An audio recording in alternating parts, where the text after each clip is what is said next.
It all kicks off with this inked-up dude in glasses, super annoyed, glaring at his phone and whining that someone is insanely late. He grumbles about how a Chinese takeout joint could take one whole hour to make a delivery, blaming it on kids these days.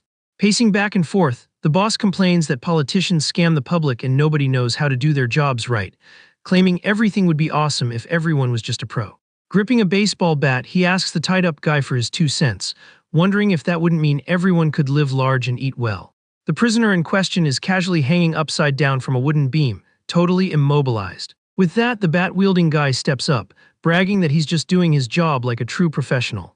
He rubs it in the captive's face that because he was incompetent, he ended up hated by everyone and is now about to lose it all.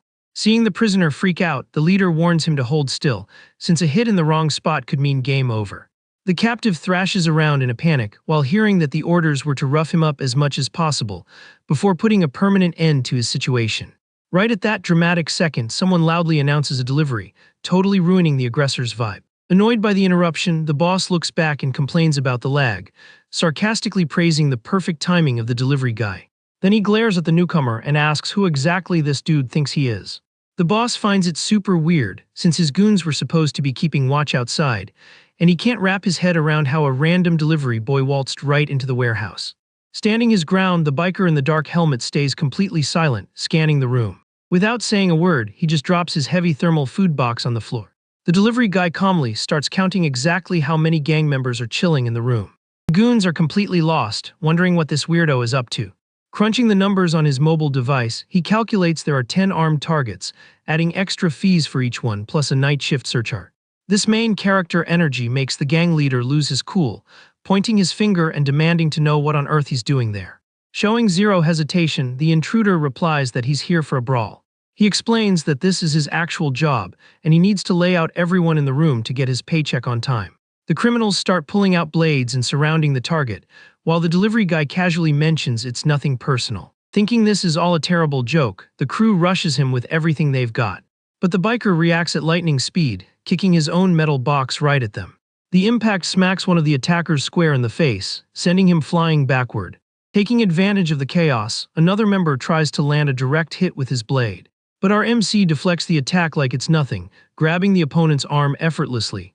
Next, he delivers a heavy punch that completely shatters the goon's stance. Giving them zero time to breathe, the kid follows up with a devastating hook on another enemy, sending a literal shockwave through the room.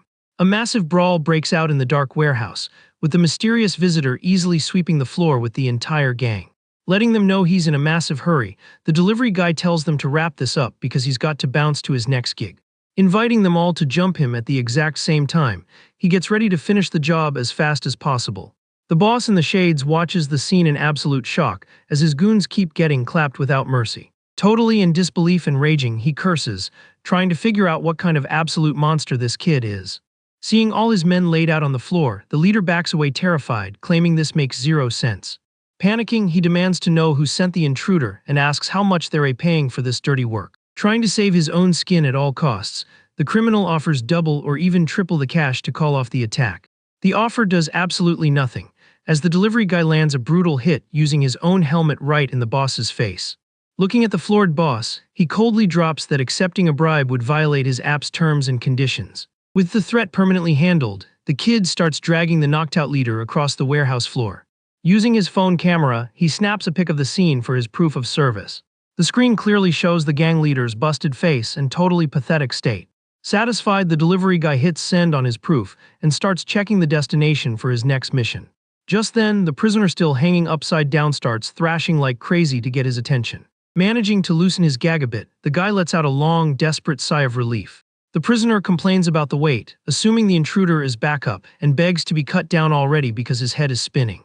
Getting no immediate response, the tied-up guy loses his cool and yells at him to let him go right now. But the delivery guy just walks up calmly and lets him know that rescue operations aren't part of his contract. Turning his back to leave, he completely ignores the terrified screams of the dude, who is asking what's gonna happen if he's just left hanging. With no other option, the hostage stays dangling in the exact same miserable spot, filled with pure despair and abandonment. Walking out of the abandoned warehouse, the kid makes it clear that any rescue requests need to be formally submitted through the app. Taking off his dark helmet, the young MC named Lee Sang reveals his face, claiming he'll take any fight gig as long as the payout is huge.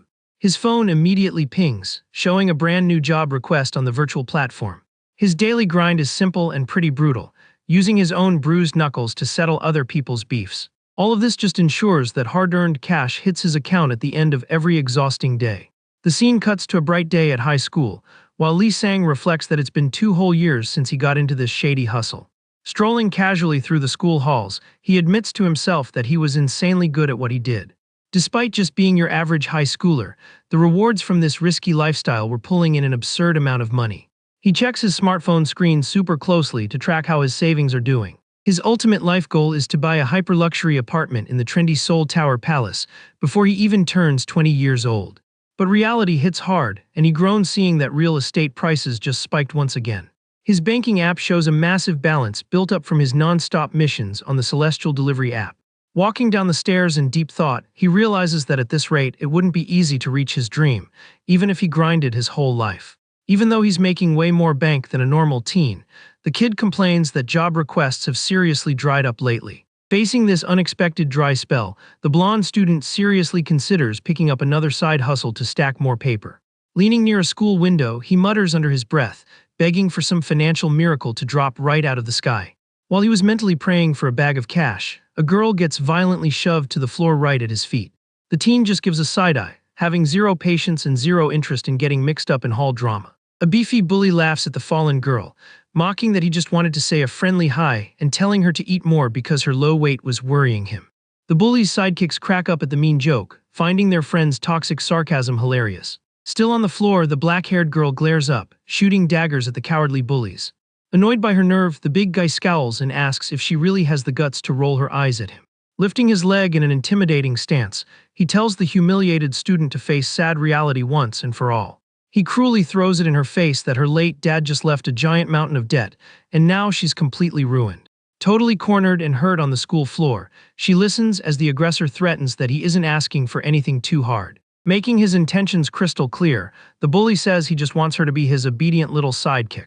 Staring with pure hatred, the student fires back that even if she was paid a fortune, she'd never accept. A sudden voice from the end of the hall grabs the troublemaker's attention, interrupting the cringeworthy moment. Standing there looking totally chill, Lee Sang stares down the group of bullies and coldly demands they apologize for what they just did.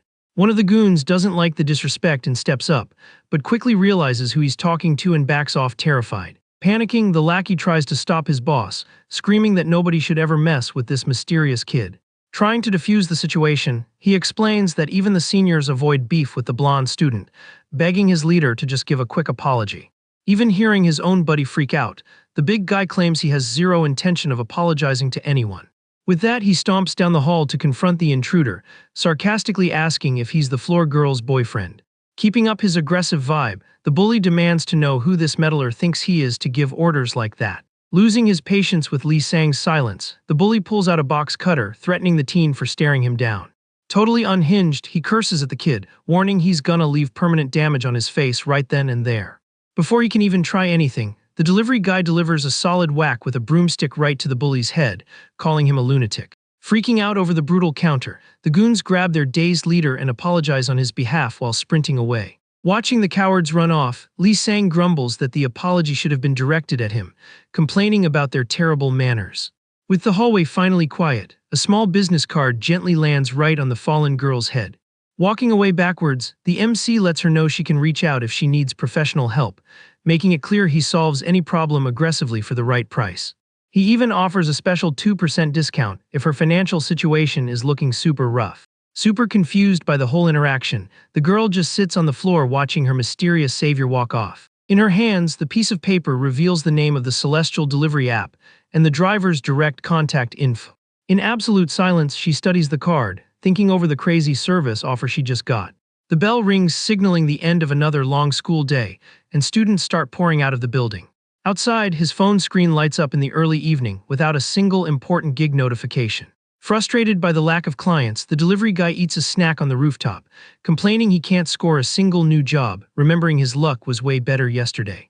Taking in the sick city view, he sighs heavily about how exhausting and hard it is to actually stack real money. Staring at the massive urban skyline packed with huge buildings, the teen reflects on how massive this place is.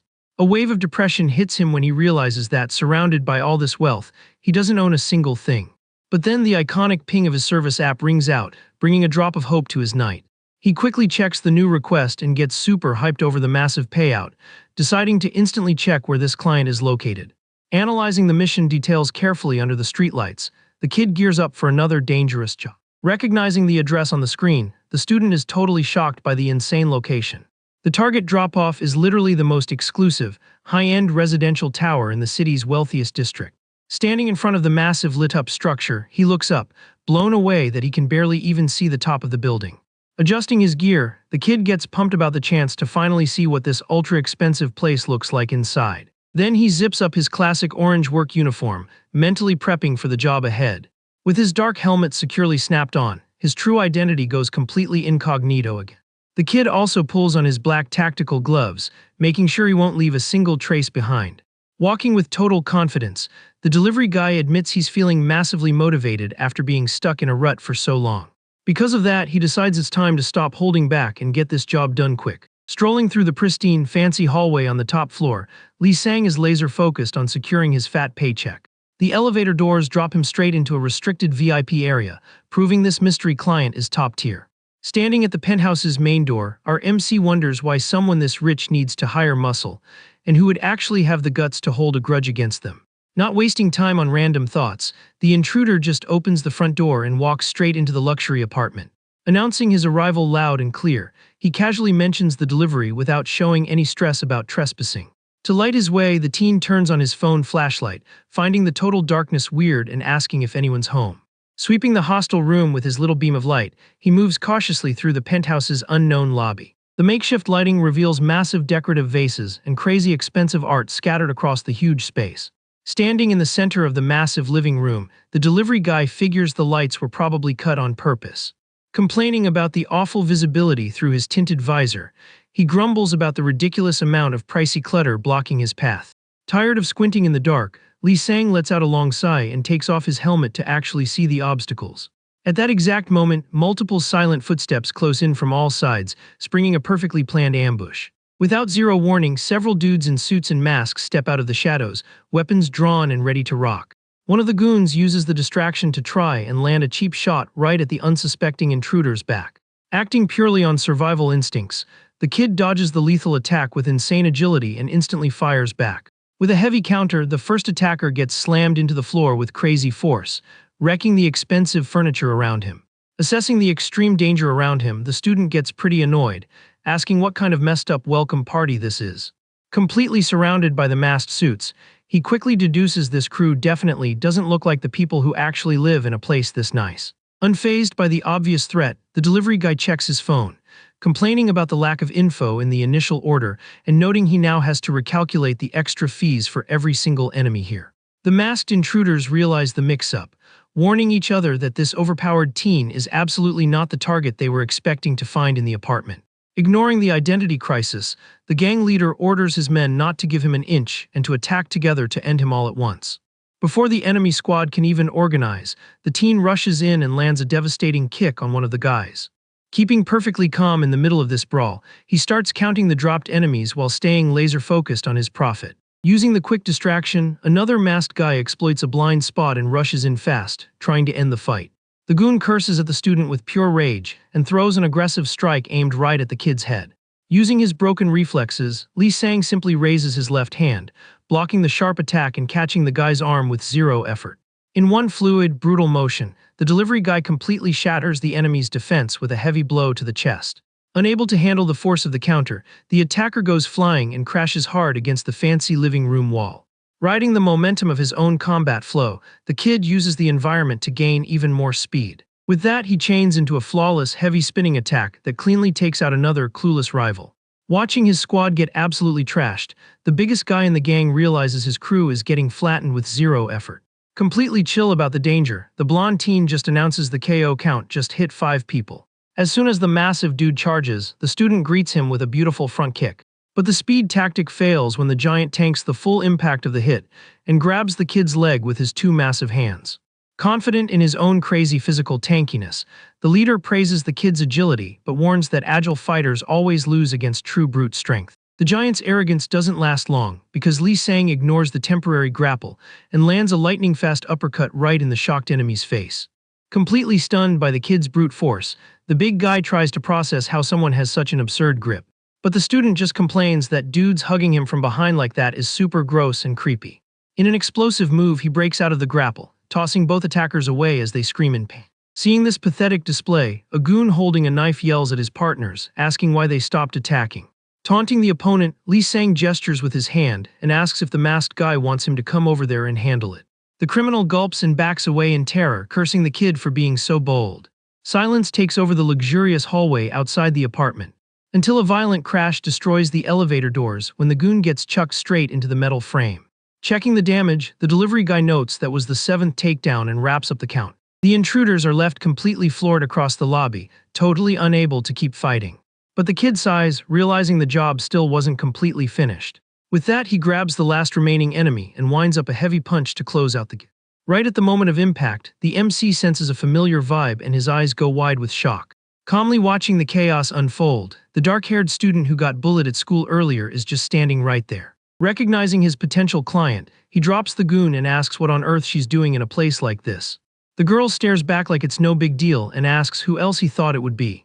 Flashing the app screen on her phone, the girl reveals she was the one who actually placed the rescue order.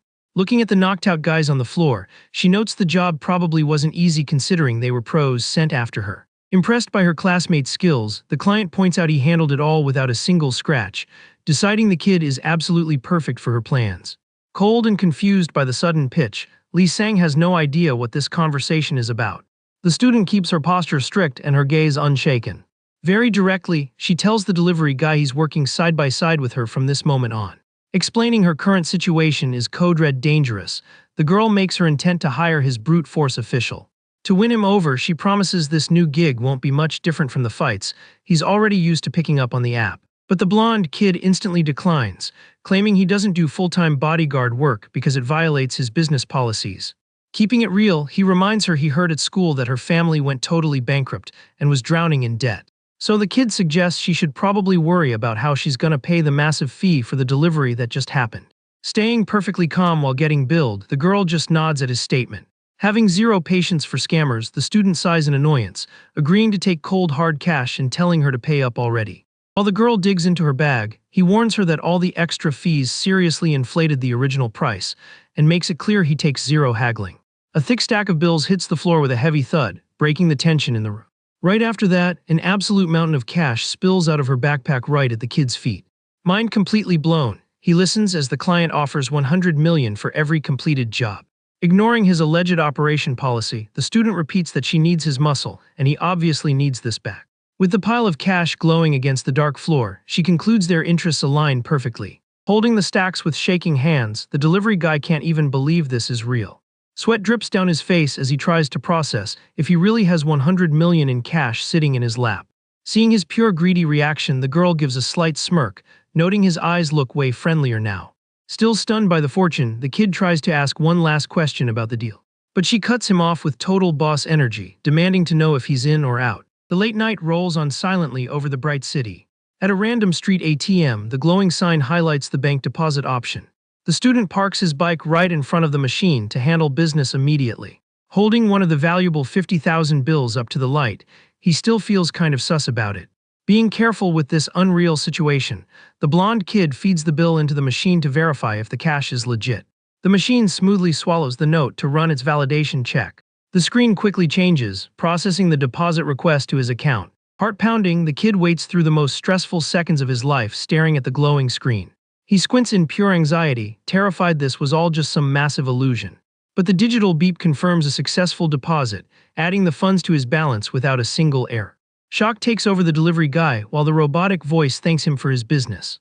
Gritting his teeth in a mix of hype and disbelief, he internally celebrates that the cash was 100% real.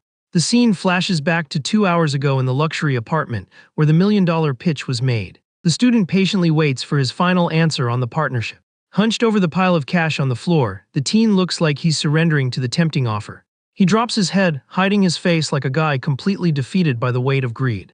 In a dry, blunt tone, the blonde MC finally agrees to lock in the massive deal. His hand reaches out decisively toward the stack of cash to collect his payment. Shocking everyone, he kicks the bundles of money into the air, calling the girl an idiot and mocking her, asking if that's what she expected him to say. Unfazed by his rebel act, the girl praises his cynical acting skills, admitting she almost bought the performance. Snatching one of the bundles aggressively, the delivery guy exposes the scam with zero mercy. Shoving the fake cash right in her face, he confidently states these bills are completely worthless. Flexing his street smarts, the kid breaks down how the smell, texture, and color are all off, asking if she actually thought he wouldn't spot the fake out. Dropping the harsh truth, he brings up the rumors about her family's bankruptcy again and asks who exactly she was trying to hustle here. After a brief silence, the girl asks if he's really turning down the job, warning him he's gonna regret this choice. As an answer, the student just flips her the middle finger in a clear show of disrespect. Turning his back to leave, he tells her he'll waive the fee this one time as a special favor, but demands she pretend she doesn't know him if they bump into each other at school. Back in the present, the kid grabs his own hair in absolute panic, realizing all that rejected fortune was 100% real cash. Screaming in the empty street, he fights an internal battle, thinking about going back for the bag, but his bruised ego stops him from taking that L. Banging his head against the ATM, the teen loses his mind, claiming he's going crazy and throwing away the golden ticket of his life. Until the glow of his phone screen catches his eye, bringing a fresh wave of hope. The chart for a crypto coin he bought a few days ago is showing an astronomical, unreal p. The numbers just keep violently spiking right before his wide eyes. With a manic, greedy grin, Lee Sang decides investing is the ultimate cheat code and preps to dump all his money into the trade at once. Hitting the buy button hoping to become a billionaire and cop his dream pad, he watches the chart instantly tank, wiping out his entire account balance. The night stays quiet on the city streets, only lighting up the ATM booth where the delivery guy tried his luck. But the financial despair hits too hard, and he completely shatters the glass booth in a fit of rage. Surrounded by the broken glass, the kid just stares at his phone, unable to process the massive loss he just took. Right then, red and blue lights flash across the scene as he lets out a heavy sigh, noticing the cops rolled up real quick. Already in cuffs, Lee Sang hears one of the officers mention he's a minor, brushing it off with total apathy. At the station, the cop asks what was going through the kid's head trying to rob the place, demanding his parents' contact and school name. With zero defense, the kid gets told he'll be let go if he pays for all the damages in 1 week, since the bank went easy on him because of his age. The news hits the student like a truck, leaving him completely shocked and drained. Holding the police fine receipt, he stares at the insane bill of almost 10 million for wrecking the ATM. Walking down the dark streets after getting released, the kid carries the weight of his recent awful life choices all by himself. Totally broke and in debt, the merc drags himself back home in depressing, heavy silence. The next day, under the bright school lights, he gathers the guts to try and fix his embarrassing mistake. Looking like absolute garbage with deep bags under his eyes, Lee Sang tries to pick up yesterday's unfinished convo ASAP. Facing Xianha in the courtyard, the delivery guy swallows his pride and begs for a chance to take back everything he said in the luxury apartment. But the girl just stares at him in dead silence, judging her classmate's pathetic state with total superiority. The chat gets interrupted by the school's head bully, who rolls up asking what kind of nonsense the blonde kid is spouting. Thinking the timing is perfect, the big guy says he was already planning to hunt the delivery guy down to get payback today. Getting right in his face, the bully brags that this time he brought a hand-picked elite squad who actually know how to throw hands. Showing zero fear, Lee Sang just grabs the bully's face, proposing they finish the job they started yesterday. Using the guy's head, he violently smashes it into a metal cart while begging the girl not to reject his apology. Seeing their leader absolutely floored by the impact, one of the goons screams for his bro in a panic. Instantly, the student dashes in and grabs the lackey's shirt, who freaks out asking if his opponent has completely lost his mind. With a clean punch, the MC drops the enemy, casually explaining to his client that he was just being super cautious before accepting her unrejectable offer. While handing out heavy beatdowns to the gang with a bat, he tries to justify himself, claiming it was way too much money to make a decision in the heat of the moment. Landing a brutal hook on one of the enemies, the kid counteroffers, agreeing to take half the original payout, only asking that taxes get deducted directly through the app. Chaining a lightning-fast kick into the last troublemaker of the group, the teen asks if she can float him a 10 million advance to cover a super urgent emergency. With the hallway littered with knocked-out students, he extends his hand toward Xianha, hoping to close the massive deal right then and there. Desperate for the mission's millionaire payout, the fighter for hire says he's ready to sign the contract on the spot. Keeping her unshakable boss energy, the girl just calmly raises her hand in front of him. To the kid's total shock, she just walks right past him, cold-shouldering his handshake completely. Furious at the disrespect, Lee Sang grabs the girl's shoulder and protests, loudly reminding her that she was the one who said she needed his muscle. Stopping in her tracks, the client turns her head, shooting a razor-sharp glare at the desperate delivery guy. With serious boss authority, the student throws it in his face that from second one, he treated her with nothing but arrogance and disrespect. The kid feels super awkward taking her scolding, asking if being hostile is how you ask for a favor and telling him to beg politely. Annoyed by the public demand, he argues they're the same age, but the girl coldly enforces their professional dynamic, demanding proper respect and calling him rude. Not wasting another second, she starts walking again, warning that if he can't act right, the highly profitable deal is completely cancelled. With the cocky giant still embarrassingly knocked out on the floor, the duo walks through the courtyard hashing out their business terms. With the deal finally locked in, the girl reaches into her backpack to pull out the gig details. Pulling out the printed info for her first direct target, she mutters the full name Hyo Minseop and the exact classroom he's in. The teen watches his new boss's sharp determination in surprise, as she declares that Bully deserves a seriously harsh punishment. Far from the school, the scene quickly shifts to a sunny, hyper-exclusive golf course. A group of suits is kissing up to the Megacorp president, hyping up his perfect golf swing on the flawless green. Gripping his long club, the mafia boss keeps his face turned, focused only on the elite game. Losing patience with his squad's pathetic kissing up, he threateningly asks if he looks like he's in a good mood, shutting the goons up instantly. Taking a heavy drag of his cigarette, the executive grumbles, showing massive frustration over his problems, not caring who's to blame. Being the big, powerful boss of Yongang Steel, Hyo Yongang angrily complains the world is full of leeches who aren't worth their pay.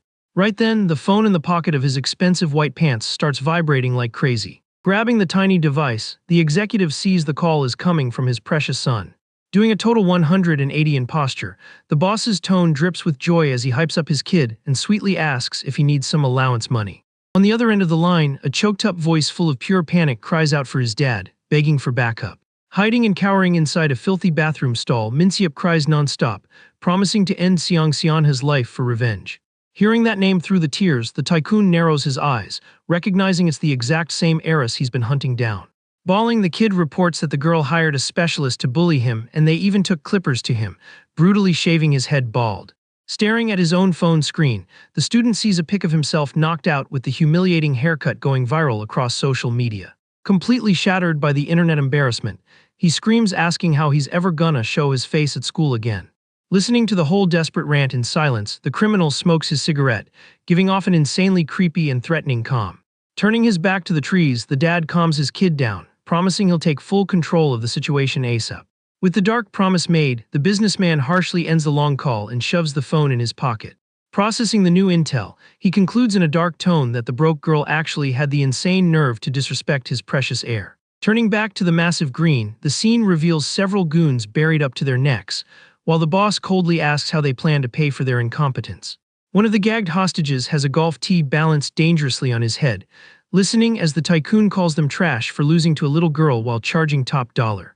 Showing zero mercy, the executive sets up his classic stance and swings the metal club with extreme force right at the guy's head. The violent impact perfectly nails the golf ball off the terrified lackey's head, showing the raw brutality hidden in this fancy sport. Watching the ball's beautiful trajectory fly far away, the mafia boss praises his own flawless form in a moment of pure ego. Next to him, a chill guy wearing blue biker gear and goggles admits the sport looked way easier from the outside. Introduced as a new rider named Bae Minjun, he happily confesses he'd rather keep using his hands to inflict pain because it's super fun. Totally agreeing with the eccentric kid, the steel company president confirms he brought him in exactly for this dirty work, gesturing to a subordinate. Immediately, an expensive briefcase gets popped open in front of the delivery guy, showing an absurd stack of cash as the mission payout. Focusing on the fat stacks, the rich suit promises an even bigger bonus if the kid takes out the teen girl without leaving a single clue behind. The weird biker thinks over the offer silently, judging this whole flashy display of power and influence. Breaking the tense vibe on the golf course, the hired merc bursts into loud laughter, mocking how dramatic everyone is being. Pointing his right finger at the powerful man, the kid jokes that nobody tries to hire hitmen with old-school movie briefcases anymore. Holding up his phone, Minjun explains that all the top-tier fighters securely get their gigs through the Celestial Deliveries app, asking if he needs to teach boomers how to use tech. Losing his mind over the disrespect, a security guard grabs the kid's neck, but the rider ignores him and calls the whole company a bunch of idiots for lagging. Gripping the blue uniform's collar, the furious suit tells the punk to shut his mouth, asking if he even knows who he's messing with so carelessly. Back to the golf course chaos, Bae Minjin lands a quick strike to swat away the aggressive guard's hand. The biker coldly warns the suit to never touch him again. Holding his aching hand, the guard yells for the boss, while Minjin mocks that the company's service is trash exactly because their managers are totally useless. The president admits they definitely handled this poorly, and decides to leave the whole mess entirely in the merc's hands. Already strapping his helmet on, the writer agrees and lets him know he prefers to wrap this job up as fast as possible. Checking Xiang Xianhe's profile on the app, he mentions the rumor that the girl hired a full-time delivery guy to act as her shield. The biker's gaze turns sharp and laser-focused behind his dark visor. Not caring about how it gets done, the executive tells the kid to handle it however he sees fit. Lighting up a cigar, the tycoon just demands the job be finished, with zero traces left behind. With the negotiation locked in, the biker hits the button on his phone to officially accept the gift. Flashing a super hyped and dangerous smile, Minjin seals the deal. The app screen confirms the massive 50 million payout for the accepted job. Far away, Lee Sang checks his own phone, laying down the law that all delivery fees gotta be paid straight through the app. The kid reinforces his business rules, making it clear he's strictly banned from taking any side quests during this contract. Pointing her finger with boss authority, Xiang Xianhe orders that no matter what goes down, he has to stick by her side 24/7. To guarantee her new employee obeys, the student demands he swears an oath to this rule. The kid stays quiet for a sec, just staring at his client. Scratching his head awkwardly, he mutters that this whole staying by her side thing sounds super weird, asking if she knows she's dropping highly cringe lines. Throwing his hands up in defeat, the teen just accepts her crazy condition. Keeping up her intimidating aura, the girl insists he actually takes the formal oath. Defeated by pure exhaustion, Lee Sang taps his phone to confirm the process. Looking at the screen notification, Xiang Xianhe declares that from this second on, he is officially her exclusive delivery guy. Walking next to his boss, the MC feels relieved to secure the main fee but stresses over rent and food, thinking about asking for a cash advance. Trying to break the awkward silence, he asks when the next order is coming, suggesting he'd even take normal food runs. The client stops walking and asks where he thinks he's going, pointing out the school is in the exact opposite direction. Straight up, she tells him she's heading to work. Completely floored by her audacity, Lee Sang asks if she's seriously telling him to ditch school, loudly protesting that he really needs his perfect attendance award. Ignoring her employee's meltdown, the student changes the subject, asking if this is where he parked his bike. Left with zero choices, the teen ends up driving his small scooter through the city with his client riding on the back. The ride takes the duo straight to the front gates of Tangio High School. Inside a pitch-black classroom, a bunch of terrified students are cornered by a crew of troublemakers. Sitting right in the middle of the hostel room, the gang leader chills comfortably in a chair. Looking bored out of his mind, the guy calls out to one of his goons. He asks his bro what they said to make the victims shake in fear like that, claiming he was super polite to everyone. Glaring at the prisoners, the bully jokes that they all walked in here on their own, asking why they're paralyzed with panic. Resting his face in his hand, the leader tells the group to chill out and warns he's only gonna repeat his order one more time. With zero empathy, he demands the student kneeling and the lights stripped down. Pointing a threatening finger, the bully warns he'll have to use brute force if they don't play along, suggesting they do this the easy way. The tension instantly snaps when Lee Sang bursts in, announcing his delivery right in the middle of the room. Checking the data on his device, the delivery guy confirms the name Song Jiangsu from 3rd year class 7. The gang leader is totally confused by the random break-in. The bully tries to process it, complaining it's still morning and telling the intruder to just drop the food and bounce. Ignoring the order, Lee Sang dashes at the target with insane speed. The kid lands a straight punch right in the enemy's face, announcing this delivery was specially ordered just for him. The heavy blow instantly knocks the aggressor out cold, making the rest of the gang throw their hands up in total surrender. With the path cleared, Xiang Xianhe calmly steps into the dark room. Walking past the terrified bullies, the boss asks if her partner followed her instructions to the letter. Flashing a thumbs up, Lee Sang drops a huge smile and confirms the express delivery was a massive success. Next, the delivery guy crouches down to snatch the knocked-out leader's phone from the floor. The teen tries to use the bully's totally wrecked face to unlock the screen via Face ID. The attempt fails miserably, since the tech can't even recognize the target's destroyed features. Seeing the tech issue, the student lets out a heavy sigh of disappointment. She scolds her employee, asking if he's an amateur, explaining she told him to avoid the face specifically so the facial recognition would work flawlessly. Using the distraction, the remaining goons whisper to each other about making a run for it or sneak attacking the girl. Catching their cowardly plotting, the girl calls them out in a strict tone. Standing next to her personal bodyguard, she demands the guys spill what school the girls they dragged in here are from. With the intel secured, the boss points her finger, dropping a new strict command. The girl orders the bullies to kneel in the corner with their hands straight up in the air. Turning to Lee Sang, she warns that if the troublemakers drop their arms, he gets penalized, making the kid confirm the order instantly. Suddenly, the merc notices a random detail in the room and lets out a confused hum. Looking at her own phone screen, the student declares it's time to roll because they still have a ton of work ahead of them today. The scene hard cuts to the entrance of another local high school. Inside a classroom, a bald bully asks who ordered delivery before lunch, wanting to know who this cocky intruder is. Skipping the small talk, Lee Sang smashes his target perfectly, taking out Jiang Xiangwen, the third-year top dog. Grabbing the code kid, the delivery guy snaps his classic proof pick, chalking up another successful mission. At a completely different school, a student sprints desperately down the halls screaming for backup. The terrified kid slides in front of the teacher's lounge begging to be saved. Panicking in the room, he begs for help, shouting that an absolute psycho broke into the building and is wiping out all the students. But a direct hit brutally shuts one of the staff members up. Sitting right on top of the defeated employee, the merc apologizes for the mess and jokes they were just playing cops and robbers. The photo log shows the exact moment I.M. Ganju gets successfully packed up by the relentless delivery guy. On the next gig, Kim Ching-gi also ends up code on the floor after taking his ordered punishment. The hunting spree goes hard all day, churning out humiliating pics of Yoon Dajin and Go Dompel getting completely dominated by Lee Sang's strength. To wrap up the raid, leader Ju Janghun is forced to kneel, while the orange-suited intruder snaps another victory selfie. The delivery app screen flashes the final photo proof, officially closing out a super long, highly profitable day of dirty work. Lee Sang's backpack gets dumped upside down, spilling all the stolen phones out of the bottom compartment. The storage trunk lid gets slammed shut after safely stashing the loot. Right then, Xiang Xianha says there's only one spot left to finish the day's grind, telling him not to drop his guard. The kid watches the situation silently through his tinted helmet visor. Already sitting on the bike, he breaks the ice asking if they're actually a real team now. The boss hits him with a doubtful look, asking what exactly he's trying to imply. Scratching his head, the delivery guy explains he's cool taking orders, but he feels like they're missing a shared end goal. Tapping his own helmet, he insists that contract partners should at least know what the final boss is. Without missing a beat, the student makes it super clear that they aren't a team and definitely not partners. With a cold, calculating stare, she reinforces that their dynamic is strictly about the bag, and either of them can drop the deal anytime. Even so, the girl hops on the back of the bike, admitting it makes sense to hide info since he's just a tool to her. But she decides to throw him a bone, revealing she's hoarding these devices to track down a very specific person's contact info. Looking away, the merc listens to his boss declare her ultimate goal is to deliver him directly to this mystery person.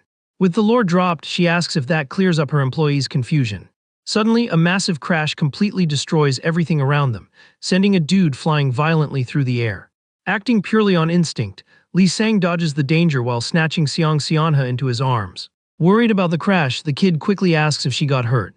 But the student just slaps his hand away annoyed, rejecting his help. She gets up off the street herself, dusting the dirt off her fit. The girl's eyes show massive frustration over this random sneak attack. Totally devastated, the delivery guy complains he is absolutely not fine, remembering he still has months of payments left on his ride. Sitting on the asphalt, his precious work scooter is completely blown to pieces. From inside a nearby van, Hio Minsia points his finger and screams, confirming these are the targets they were hunting. The bully aggressively yells at the driver, asking why he didn't just run them over properly if he wanted to get paid. Staying super chill, the old guy at the wheel smiles and apologizes, claiming he's a little rusty from lack of practice. Casually stepping out of the ride, the driver tells the impatient client to just wait a sec in the car. He calmly unlocks the back doors of the delivery truck. Opening the cargo hold packed with boxes, the old man announces he's gonna make the delivery and hand the targets over to the kid real soon. On the street, the screen of one of the collected phones is completely shattered into dust. Holding the busted device, Xiang Xianha realizes with pure rage that all the phones were wrecked in the crash too. Focused on the massive L, the student sees the situation is way worse than she thought.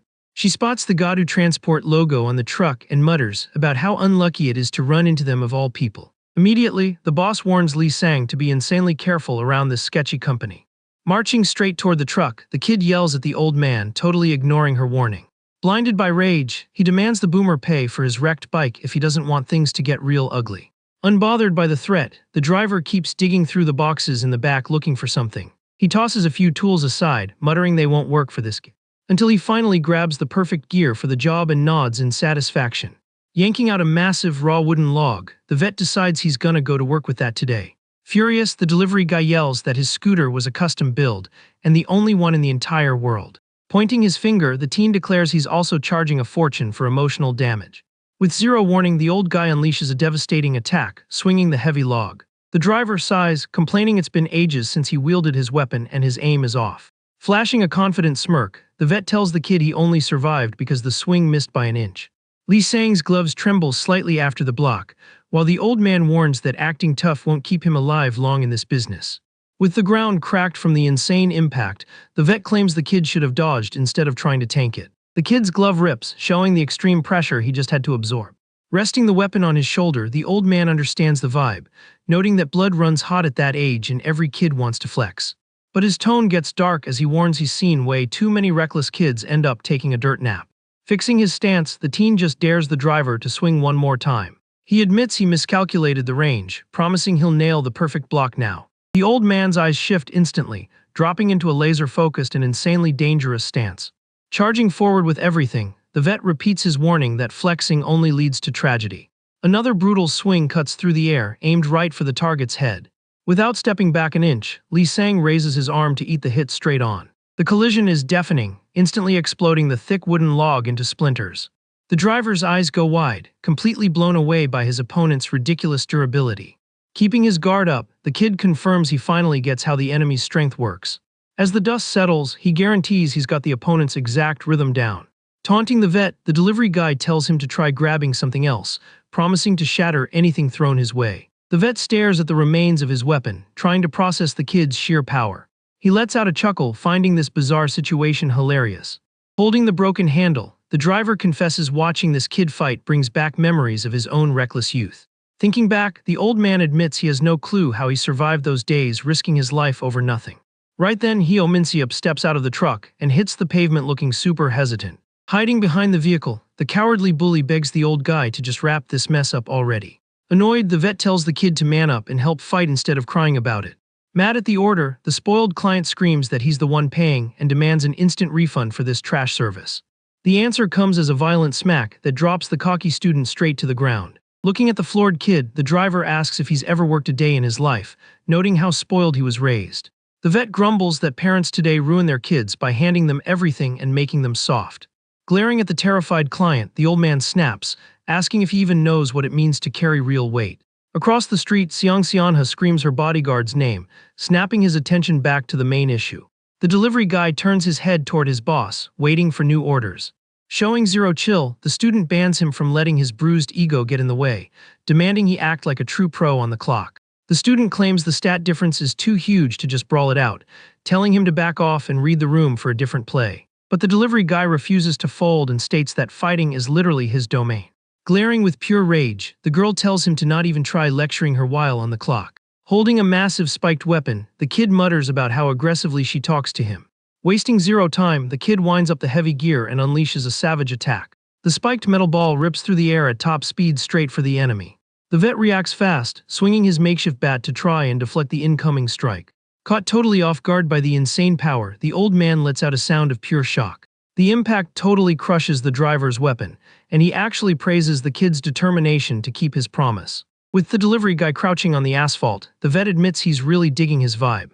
Looking at his own shattered gear, the old man wonders what on earth this kid's fists are made of. Then the rich client yells from the back, telling the old man to attack faster and stop leaving openings. Panting and furious, Minseop whines that it's unbelievable this boomer doesn't know how to do his job right. Losing all patience with the brat, the driver calls him trash and tells him to just do it himself then. Totally losing it, the preppy student chucks a cardboard box at him and screams that he's fired. Taking a rain of boxes to the head, the driver sighs, complaining that Gen Z has absolutely no respect. One of the packages goes flying straight for the helmeted delivery guy. Using the distraction, the kid dashes forward and snipes the box midair perfectly. The overpowered punch shreds the cardboard, scattering the loot everywhere. Seeing the kid's speed, the old man's eyes widen, actually surprised. Quickly, the old man stabs one of the boxes with the jagged end of his wooden stick. Using it like ammo, he swings the weapon with monstrous force. But the hired merc intercepts the hit, cracking the wood clean in half. Through the tinted visor, the kid's gaze stays locked and dialed in on his opponent. The vet stares down the youth in silence, cracking a smile like a guy who just found a top-tier boss fight. In one smooth combo, the driver bats more heavy objects right at the kid. Never backing down, Lee Sang fires off a straight punch, tanking the frontal assault. Meanwhile, the cowardly client just keeps dumping the truck's entire inventory onto the street. Taking advantage of the infinite ammo glitch, the old man uses his stick to bat the boxes at high speed like it's the MLB. In an insane sequence, the delivery guy rapid-fires dozens of punches, obliterating every single package flying his way. The kid's fist blasts through the final cardboard box like it's paper. Switching up the strat, the old man kicks a heavy metal blade off the ground straight at his enemy. With a massive crash, the kid crushes the metal into the pavement using his bare hands. Gritting his teeth, the driver realizes brute force isn't gonna cut it here. Gathering every ounce of his strength, he hoists up a massive concrete street sign. The insanely heavy object is thrown with devastating power. Holding his ground, the blonde blocks the solid block, creating an explosive shockwave. The concrete barrier gets deflected away, slamming heavily into the street. Sweating bullets, the vet takes a deep breath, showing he's seriously running out of stamina. Flopped on the pavement completely gassed, Minsiup pants and announces he's out of boxes.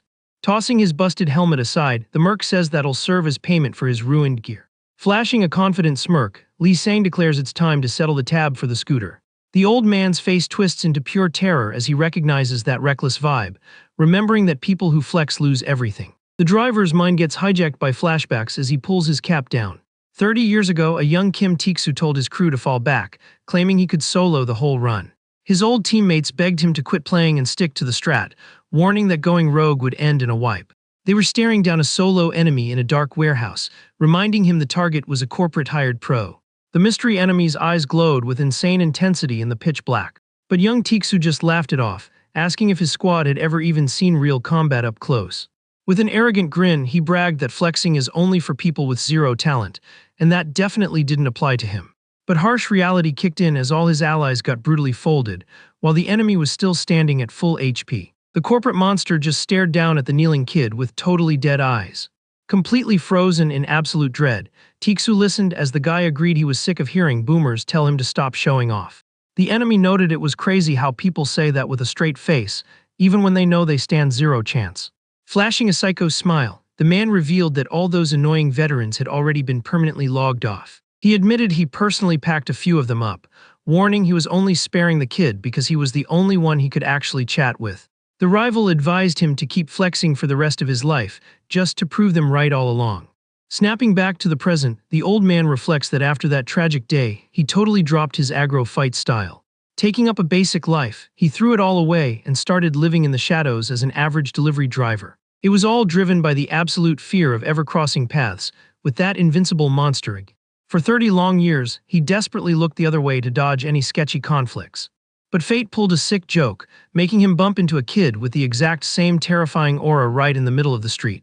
His cap hits the pavement, while the vet's survival instincts scream at him to run away right now. His feet feel like lead, knowing that keeping up this fight would be a massive mistake. Staring at Lee Sang's chill stance, the old man realizes that keeping this going is exactly what he swore he'd never do again.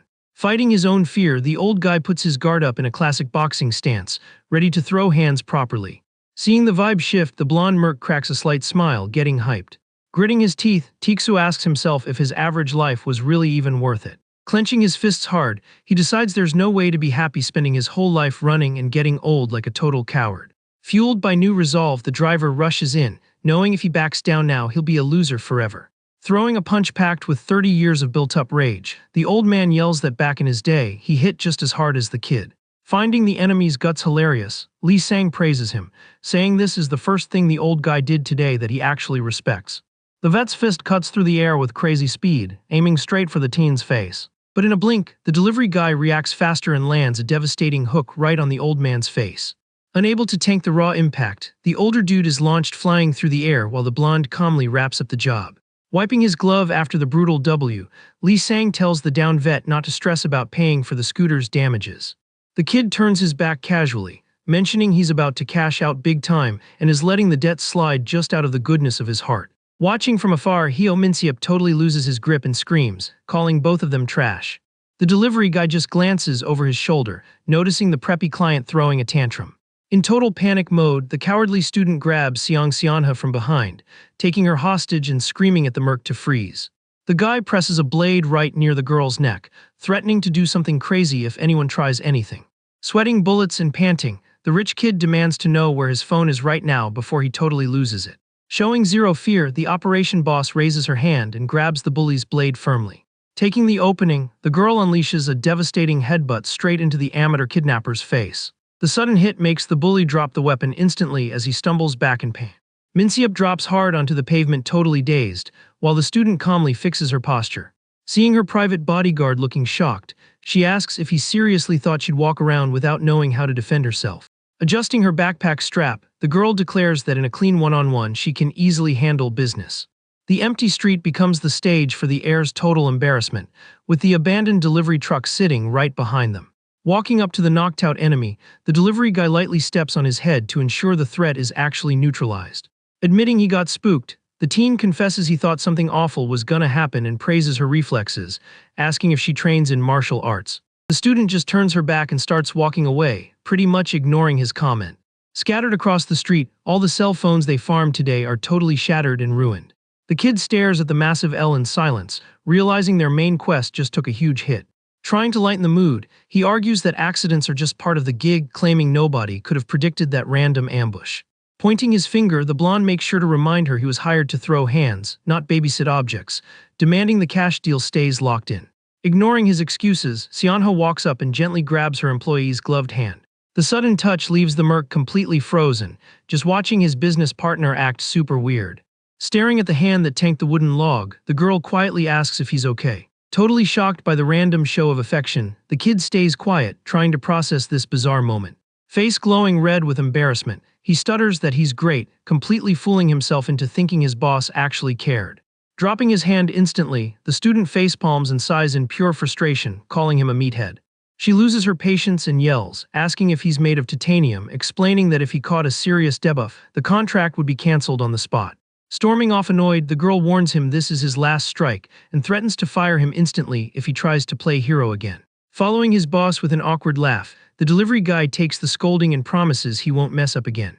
Still chilling on the asphalt, the old driver flashes a friendly smile, commenting on Gen Z's energy and telling the girl to take it easy on her boyfriend. The vet gives the kid a genuine thanks, admitting the brawl brought his old fighting spirit back from the dead after ages. Listening to the floored man, the teen gets promised some premium intel as payback for the solid match. Tiksu tries to stand up, grumbling that he can't feel his own body, but the young guy drops his offer with a cold, hard rejection. Walking away with his boss, the blonde ignores the boomer and complains his bike is toast, asking if the next drop-off is too far to just walk. Watching them walk off, the driver warns them in a dead serious tone that they are walking straight toward a game over. He swears he isn't just trying to spook them for fun, dropping the bomb that their names just hit the priority delivery hit list. The alien term makes the duo freeze instantly and whip around demanding. Rubbing her temples, the student realizes the aggro scaled way faster than she thought, completely wrecking her game plan. Annoyed by the cryptic talk, the merc asks why they're chatting like he's an NPC and demands to know what the term means. The breakdown reveals that this type of bounty pings every registered biker on the server at once, triggering a battle royale for the target. Panic hits the girl as she confirms they just became the ultimate prize for every hitman in the system. Doubling down on the danger, the vet warns they're about to get hunted non-stop all day.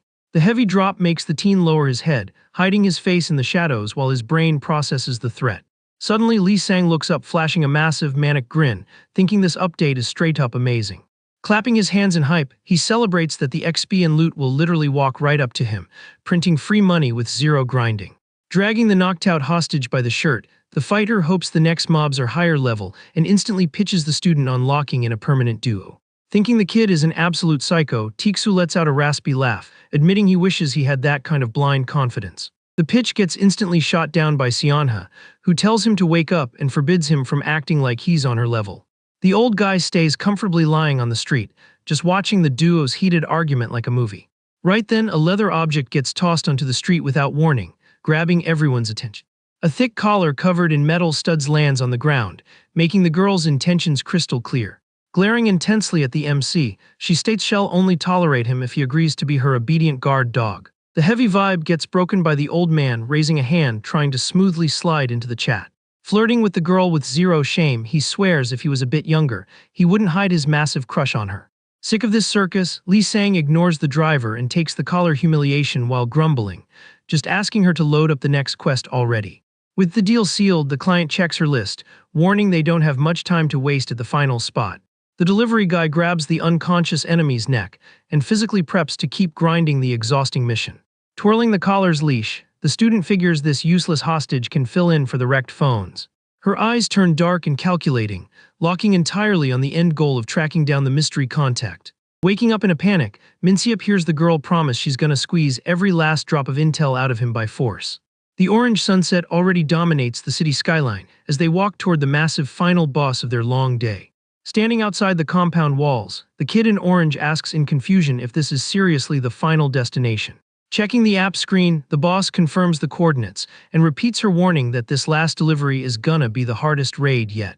The massive building lit up in the late afternoon is literally the exact same high school they both go to. Pissed about backtracking for nothing, the teen complains they could have knocked this out way earlier and demands his perfect attendance back. Keeping it logical, the girl explains that pulling aggro at their own school would draw way too much heat, so she saved it for the end of the shift. Surprising the duo, Tiksu rolls up honking in a tiny delivery cart, proudly announcing he tied the package up real nice. The cowardly client thrashes around like a fish out of water in the back, totally duct-taped up. Impressed by the old man's savage move, Seonha praises his lack of empathy and confesses that guys with guts like that are exactly her type. The boomer pilot doesn't miss the chance to flirt again, joking that a 30-year age gap doesn't mean a thing these days. Spotting clues around the area, the blonde notices blood splatters and dust at the entrance, figuring someone threw down hard here right before they arrived. The student agrees with his logic, keeping her guard up and her face dead serious facing the incoming danger. The camera zooms in on another delivery rider's bike parked super suspiciously near the main gate. Pointing out the final target, the boss aims at the dark windows on the 5th floor, right where the student council room is. Checking out the building from the yard, the girl notes the room usually keeps the blinds shut, but finds it sketchy that the lights were blazing and everything was wide open just a sec ago. Walking down the dark hallway next to her crew, she figures someone rushed ahead to cancel their delivery. With a sharp, analytical stare, the boss also weighs the odds that their squad is the actual target of this ambush. Seeing a figure chilling in the hallway shadows, she realizes both options might be happening at the exact same time. The new enemy rocking a light jumpsuit complains about the lag, and casually mentions he already wiped out everyone in the council room. Oozing toxic sarcasm from under his helmet, the biker admits he got bored waiting and decided to roam the school, clearing out the rest of the student NPCs. The old driver feels relieved finding out the school has no night classes and the building was empty, while the girl is totally shocked by the lore drop. Ignoring their side chatter, the assassin starts walking toward the squad, complaining about the boomer's total lack of basic logic. Tiksu points his finger in a rage and drops a lecture, warning that attacking randoms off the contract breaks the guild rules, which is exactly why this kid is a total fraud. Having zero patience for the sermon, the enemy pilot just cracks his knuckles, getting ready to launch. In a split second, he dashes down the hall at max speed, swinging his sharp weapon right at the old man. The intruder mocks the vet's speech, telling him to stop whining and pointing his finger like a boomer. With the sudden crash, the driver takes a lightning-fast, devastating hit to his right arm, catching an instant critical wound. Walking right past the downed man, the biker checks his phone and announces he has zero interest in farming irrelevant mobs. Holding the device, he reveals he originally didn't get why he was hired just to bag a basic student, and almost just closed the app and left. Raising his voice, the assassin admits he totally changed his mind the second he saw the target photo the app sent over. The biker shows off a manic hype, claiming this update just made his whole day, asking if they even grasp how crazy this situation is. The phone screen displays Seonha's photo, but perfectly highlights another person standing right behind her. The red box tracks perfectly onto the serious face of the blonde delivery guy who is escorting the client in the pic. Staring straight at the kid in orange, the villain throws his arms open super dramatically and welcomes him back after a long time. Still dripping with sarcasm, he declares they are old bros and exactly the same, literally two sides of the same coin. Lee Sang stays dead silent, just dropping his head to show absolutely zero interest in this random reunion. Right then, the student calmly walks past her employee, stepping up to take the lead in the hall. Processing the lore drop, the girl mutters to herself, trying to wrap her head around the bizarre idea that her bodyguard actually has friends. Turning to the blonde, she asks what the deal is and demands answers, claiming she never saw anything in his file about him having ties like this. Scratching the back of his neck looking super awkward, the merc tries to explain the enemy isn't really a friend, totally dodging the question. Before they can finish chatting, the girl snaps her head back, spooked by a sudden threat rushing in. In an explosive burst, the assassin charges the girl, but Lee Sang jumps in front at the last frame and tanks the hit with his bare arms. Through the dark visor, the enemy pilot questions his rival's move, asking if he started picking up escort quests or if the girl is his girlfriend. Gripping the enemy's weapon hard, the teen replies she's strictly his client so he can secure his massive bag. Holding back the enemy's strength, the kid announces he is the real target here and demands the villain leave the student out of the lobby. The helmeted pilot weighs the offer for a split second, checking out his rival's stance. Flexing his pure toxicity, he rejects the deal instantly and fires off a fast, unpredictable strike. Exploiting the tiny gap, the assassin slips right past Lee Sang's guard, aiming straight for the defenseless girl.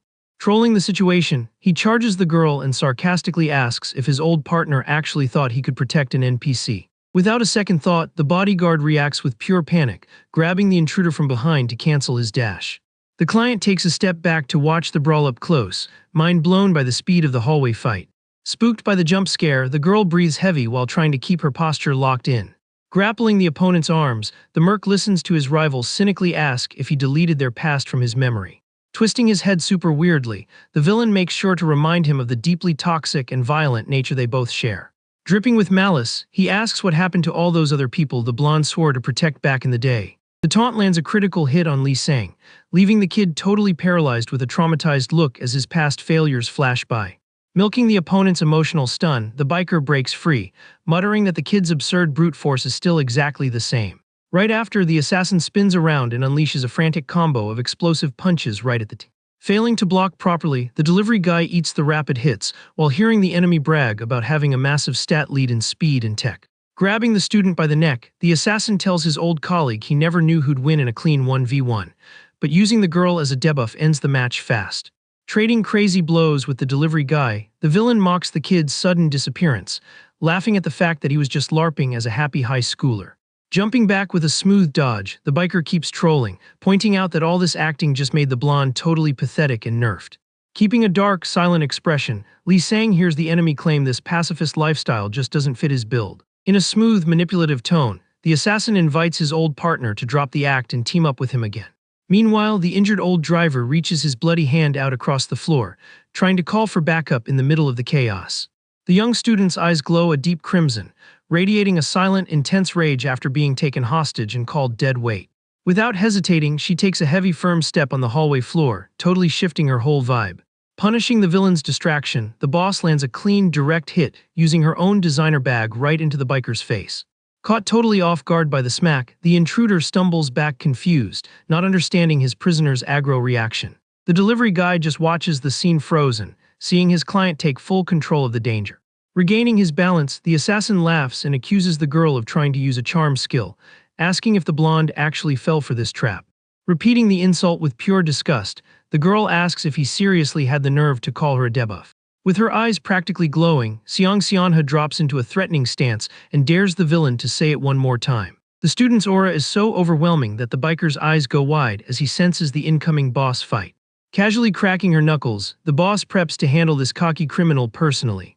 Finding it all highly amusing, the pilot drops into a combat pose, trolling the girl's confidence. But his ego gets instantly deleted when the student lands a brutal surprise low blow, making him groan in pure shock and curse her out. The intruder folds over, grabbing his stomach, trying to process the absolute embarrassment of getting dropped like that. In that exact frame, Lee Sang takes the perfect opening and lands a crushing punch right to the defenseless villain's head. Floored and completely defeated, the biker stares at his old partner and figures that was his final answer, finding the whole thing super interesting. Fixing her fit in the hallway, the girl coldly replies that she has never been and will never be dead weight to anyone. To ensure the match is officially over, the teen grabs the enemy's collar to wind up one last strike. Dropping the mic with total pride, Seonha makes sure to announce she isn't anybody's girlfriend either, while her bodyguard permanently logs the enemy out. Away from the brawl, the old driver tries to stop the heavy bleeding in his arm while suffering on the floor. The boomer grinds his teeth in pure agony, fighting to stay conscious through the massive pain of the crit. Walking calmly through the wrecked lobby, the kid in orange calls out to the injured vet. Showing zero panic, the merc tells the old man to pick up his damaged parts from the floor, claiming the docs can still patch up the glitch. Completely in tears, Tiksu stutters, asking if it's actually possible to fix such a massive chunk of damage like that. Trying to chill the guy out, Lee Sang promises in a comforting tone that he knows a top-tier spot that can literally save the boomer's life. Seeing his boss turn her back, Lee Sang asks where she's headed. The student digs through the rubble looking for a working phone, but realizes the search is a total bust. Dragging the knocked-out enemy by his jumpsuit collar, the delivery guy mentions this dude might look like trash, but he's insanely careful about his griefing. Agreeing with her partner, Seong Seonha figures the criminal made sure to smash every witness's device first. The bodyguard sighs, guessing the inside of the student council room must be an absolute disaster zone. Annoyed by her employee's vibe, the boss tells him not to cross the line by faking concern for her mental state. Running out of patience, the kid grumbles that the girl complains even when he's actually trying to be chill and care. With that, he points at the assassin on the floor, trying to casually bring up their backstory. The girl shuts him down instantly, asking if he seriously had the nerve to call that psycho a friend. Frustrated by the interrogation, the teen denies it on the spot and sarcastically asks what on earth they were supposed to be then. Completely pinned under his old partner's foot, Bae Minjin wakes up totally offended hearing the word stalker. The biker complains about the pain, thinking it's absolute garbage to be labeled like that. Trying to clear his name, the merc details that they just used to bump into each other at their old guild, and since the rival was always pulling aggro, he decided to cut him off. Pissed at the cheap excuse, the prisoner throws it in his face that a real bro actually buffs the other's life, sarcastically asking if the kid wants to get beat until he logs off. Keeping absolute zero chill, Lee Sang just offers to help the cocky rival solve that problem right now. Pinned to the asphalt, the villain warns the delivery guy he's partying up with the wrong player, and the lore goes way deeper. The biker drops a massive troll smile, revealing the girl is literally from the absolute top tier of the Korean power ladder. With zero filter, he claims the student is straight up the daughter of Seong Jeoncheol. Having zero clue about that high-level name, Lee Sang asks who the guy is, leaving the enemy totally mind-blown by his noob ignorance. The client ignores the toxic gossip and states she has no idea how the kid ended up tangled with such an absolute nightmare of a player. Completely flipping the script, Bae Minjin tells his old colleague to head straight to the Seoncheng district. The prisoner suggests he go look for an NPC named Youngjian if he really wants to find out who permanently deleted his dad. The brutal lore drop leaves the bodyguard dead silent, shooting a heavy, dark glare right at the defeated rival. Doubling down on the threat, the criminal warns that the second he steps into that zone, his chances of making it back to the lobby alive are basically zero. Fueled by pure rage, Seong Seonha violently stomps on the intruder's face, telling him to stop using her dad's name for clout. The girl threatens to end his run permanently right there, demanding the guy drop all the intel he has once and for all. Giving a sarcastic laugh, the biker rejects the command and tells the girl to go unlock the rest of the story with her little boyfriend. Completely losing her cool, the boss grabs the criminal's jumpsuit collar, ready to extract the answers by brute force. Before things completely derail, the delivery guy steps in smoothly, telling the student to chill. Furious at the interruption, she accuses her employee of shielding the enemy just because he thinks they're the same class. Disagreeing with the boss, the teen explains this guy was trained from level 1 to never leak info. The merc warns that even if she drains her stamina beating him up, she's just wasting her own HP for nothing. Suggesting they focus on the main quest, he advises the girl to just figure out what their next move is. With the call made, the teen casually tosses the prisoner's heavy body over his shoulder like it's nothing. The duo walks out through the empty halls, leaving the absolute chaos and wrecked school in the rearview. The scene cuts to the neon lights and nightlife hype of the hyper-luxurious Jonghwa Street. A smartphone starts buzzing non-stop on a table, catching a fresh system notification. A female hand dripping in expensive ice taps the screen to accept the $1 million bounty. Inside a high-end lounge rocking traditional decor, a classy woman checks the delivery specs. Smoking chill on the balcony, she tells her squad they just snagged a premium order. The leader demands the girl be brought in without a single scratch, guaranteeing the target is high value. As for the kid running escort, her order is to give him the absolute worst debuff possible and toss him to the dogs out back. Taking a drag with massive boss energy, the woman insists the dirty work must be done with total class. Back in the schoolyard, Bae Minjin finds himself completely hogtied in the back of a delivery cart. The assassin complains loudly, asking what the heck the delivery guy is looking at, feeling the heavy L sitting right next to the old driver who is also tied up. A hand slaps the metal cart hard, slamming the trunk shut with the hostages locked inside. Chilling in the driver's seat, Tiksu confirms the nav and asks if they're actually gonna heal his damaged arm at this sketchy drop. Passing the exact coordinates, the delivery guy swears the spot looks like a normal hospital and tells the boomer to drop his name to unlock the VIP treatment. Listening in, the boss makes sure to threaten the old man, telling him not to even think about rage quitting because his collar has a live tracker. The boomer driver gives a raspy laugh, reminding them he already got the advance payment and saying they can totally leave it to him. A second later, the cart peels out through the dark streets, hauling the prisoners far away from the mess. The merc turns around, getting ready to ask how they're supposed to fast travel back to base. Out of nowhere, the student tosses a keychain through the air that lands perfectly in the kid's gloved hand. The girl suggests he use this temp mount since his custom bike got totally trashed. The teen stares at the small metal item, trying to compute how she spawned a kid. Beaming with hype, he celebrates getting a free ride and glazes the boss, calling her an absolute legend. Killing the vibe instantly, she casually drops that the ride belongs to the enemy they just packed up. The student explains she swiped the key straight from his pocket, the exact frame she got taken hostage during the raid. Turning her back to her partner, she fixes her backpack, permanently closing out the topic. The delivery guy is left totally stunned, listening to his boss declare that this insane daily grind is finally over. Checking out the stolen ride, Lee Sang complains his ex-bro has garbage taste in bikes and finds it super gross to have to ride it. Sighing in frustration, he swears he's gonna cop a brand new bike the second the quest cash hits his account, since the villain clearly has money to burn. Leaning against the motorcycle, the student admits she's completely out of stamina after all those crazy plot twists. Using her boss tone, she orders the bodyguard to take the route back to his base alone. Totally confused by the random split, the kid asks what's up with the sudden solo mission.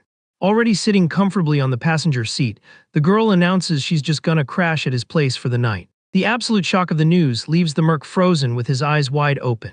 Completely losing his mind, he yells in the street, demanding to know where she got the insane idea to raid his personal base. Sighing at her employee's drama, the boss reminds him her own house was already under siege yesterday, and going back would be literal suicide. The girl doubles down, pointing out the aggro is way worse now since they're both the server's top targets 24/7. Freaking out over his privacy, the teen points a finger, asking if this kind of crazy invasion is actually in the terms of service. Keeping her ruthless energy, the student throws the unskippable claws in his face. He has to stay by her side 24 hours a day. Shooting an intimidating glare in the dark, she coldly asks if he somehow forgot his own oath. Sweating bullets, the fighter realizes he has literally zero counterarguments against his own $1 million contract rules. Slapping the leather seat, Seong-Seonha tells her partner to stop stalling and start the engine if he finally understands who's carrying this run. Totally panicking, Lee Sang asks if the boss even gets what it means for a girl to crash at a guy's solo pad. Annoyed, he asks if she is 100% sure nothing sketchy is gonna happen, considering she already pulled his background check. Seong-Seonha stares at him deadpan and coldly replies she doesn't think she's in any danger whatsoever. The girl tells him to just go for it, leaving the delivery guy completely mind-blown by her answer. Hopping on the back of the stolen bike, she repeats the order, telling the kid to do whatever he feels like. Staying completely icy, the student claims that if it buffs their future deliveries, then whatever. The merc stays dead silent, trying to process his client's absolute audacity. Gripping the handlebars, he just lets out an annoyed groan about the whole situation. With that, he warns the girl she is 0% his type, especially since she's so incredibly annoying. The teen makes it clear he only owns one pillow and one blanket, telling her to figure the rest out herself. Wasting no more time, he turns the key in the ignition, ready to launch. Speeding down the dark street, the blonde makes sure to mention he doesn't have a bidet in his bathroom either.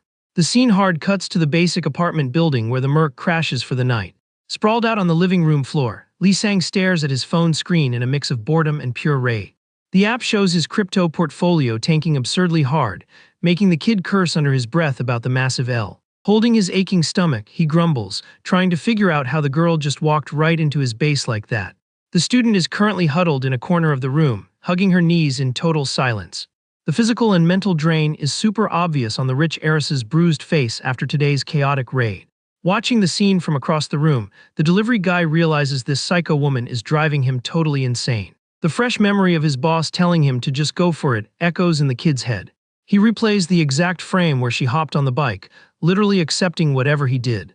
With a sweat drop sliding down his face, the blonde wonders if this is what they call a mental break, highly regretting his choices. Reading the tense room, he concludes that getting involved with her is definitely gonna end in a game over. Squinting, the teen decides the absolute second he gets the payout. He's deleting his account and vanishing without looking back. Far from his internal monologue, Seong-Seonha stays completely still with a totally zoned-out stare. Messing up his own hair, the merc tells himself to lock in and stop thinking about stupid stuff. He quickly realizes his HP is just low from hunger, checking the app to see his fried chicken arrives in 5 minutes. The boss hears the timer and mentions she prefers seasoned chicken instead of the basic drop. She admits this is her literal first time eating delivery food, complaining she would have picked higher tier loot if she could. The delivery guy's eyes pop out of his head, confirming the rich girl has never ordered chicken in her entire life. Staying huddled up, she explains she's had fried chicken before, but their private chef cooked it up flawlessly. The young girl remembers her dad basically banned delivery food from the house, guaranteeing high-end home-cooked meals every single day. Flashing a nostalgic smile, the student confesses she absolutely loved that family dinner meta. But above all, the best part was simply that her dad always came back to base to eat with her. However, her tone shifts when she remembers the one single time in the past when the routine broke. Her phone screen shows a text from her dad apologizing that he couldn't make it to dinner because of a sudden glitch at work. All alone in a massive, dark living room, the heiress remembers the chef also had a sudden emergency that same day. Watching TV with low stamina, she saw an ad for street food that looked insanely top tier. Swallowing hard, the girl says she decided to order delivery solo exactly 2 years ago. The doorbell echoed through the huge empty penthouse, announcing the highly anticipated food drop. A massive shadow outside the main door waited for the girl, with a muffled voice calling out the delivery. Hyped for the brand new experience, the girl answered immediately, walking up to the luxury entrance. She asked for just a second while grabbing the heavy metal doorknob. The second the door opened, the student came face to face with a mystery delivery guy in a helmet standing in the shadows. The teen's red eyes went wide with pure terror at the sudden jump scare on her doorstep. The helmeted guy just stood perfectly still in the dark hallway, holding the plastic bag of food. On the chest of the delivery guy's jacket, the iconic logo of the shady service app glowed bright. Snapping back to the present, Seonha stares at her employee and asks if he actually thinks this is all just RNG. The flashback shows the young girl's face locked in absolute horror at the door. She reveals the first and only time she ordered delivery in her life came with an unforgettable tragedy. The brutal scene of her dad's office flashes by, marking the exact day the tycoon was permanently logged off by cowards. Getting her cold boss energy back, the student drops the heavy truth right in her bodyguard's lap. With narrowed, intense eyes, she claims the mystery delivery guy from that day had the exact same build as him. The kid jumps off the floor instantly, agreeing he doesn't believe in glitchy coincidences like that. Tilting his head back, the merc drops a curse, feeling the heavy aggro of that lore drop on his shoulders. He warns the client that this situation just morphed into a massive headache for both of them. Suddenly, Lee Sang whips his head around, catching some sketchy movement right outside the apartment. Walking up to the door, he announces there's at least 2 players outside, and it's definitely not the dinner drop. Sighing in pure rage, he complains this is exactly why he didn't want the girl at his base, mentally charging an extra fee for the griefing. The blonde shoots a suspicious look over his shoulder, remembering the app itself just made her a prime suspect for that crime. Staring at the wall, the teen warns that if she or her guild are tied to this mess, things are gonna get super ugly. Not backing down at all, the heiress fires right back, promising she won't let him walk away free either. Furious at the home invasion, the kid kicks the door open violently, shattering the weapon of the enemy trying to spawn camp him. Before he can keep complaining, the delivery guy notices something incredibly weird going down in the hallway and pauses. Stepping out, he walks right into a totally chaotic and random event on the building's terrace. A tall dude rocking a dark trench coat is holding one of the assassins by the throat, surrounded by a bunch of wiped-out goons. The helmeted intruder is getting absolutely clapped and desperately begs for a revive when he sees the resident step out.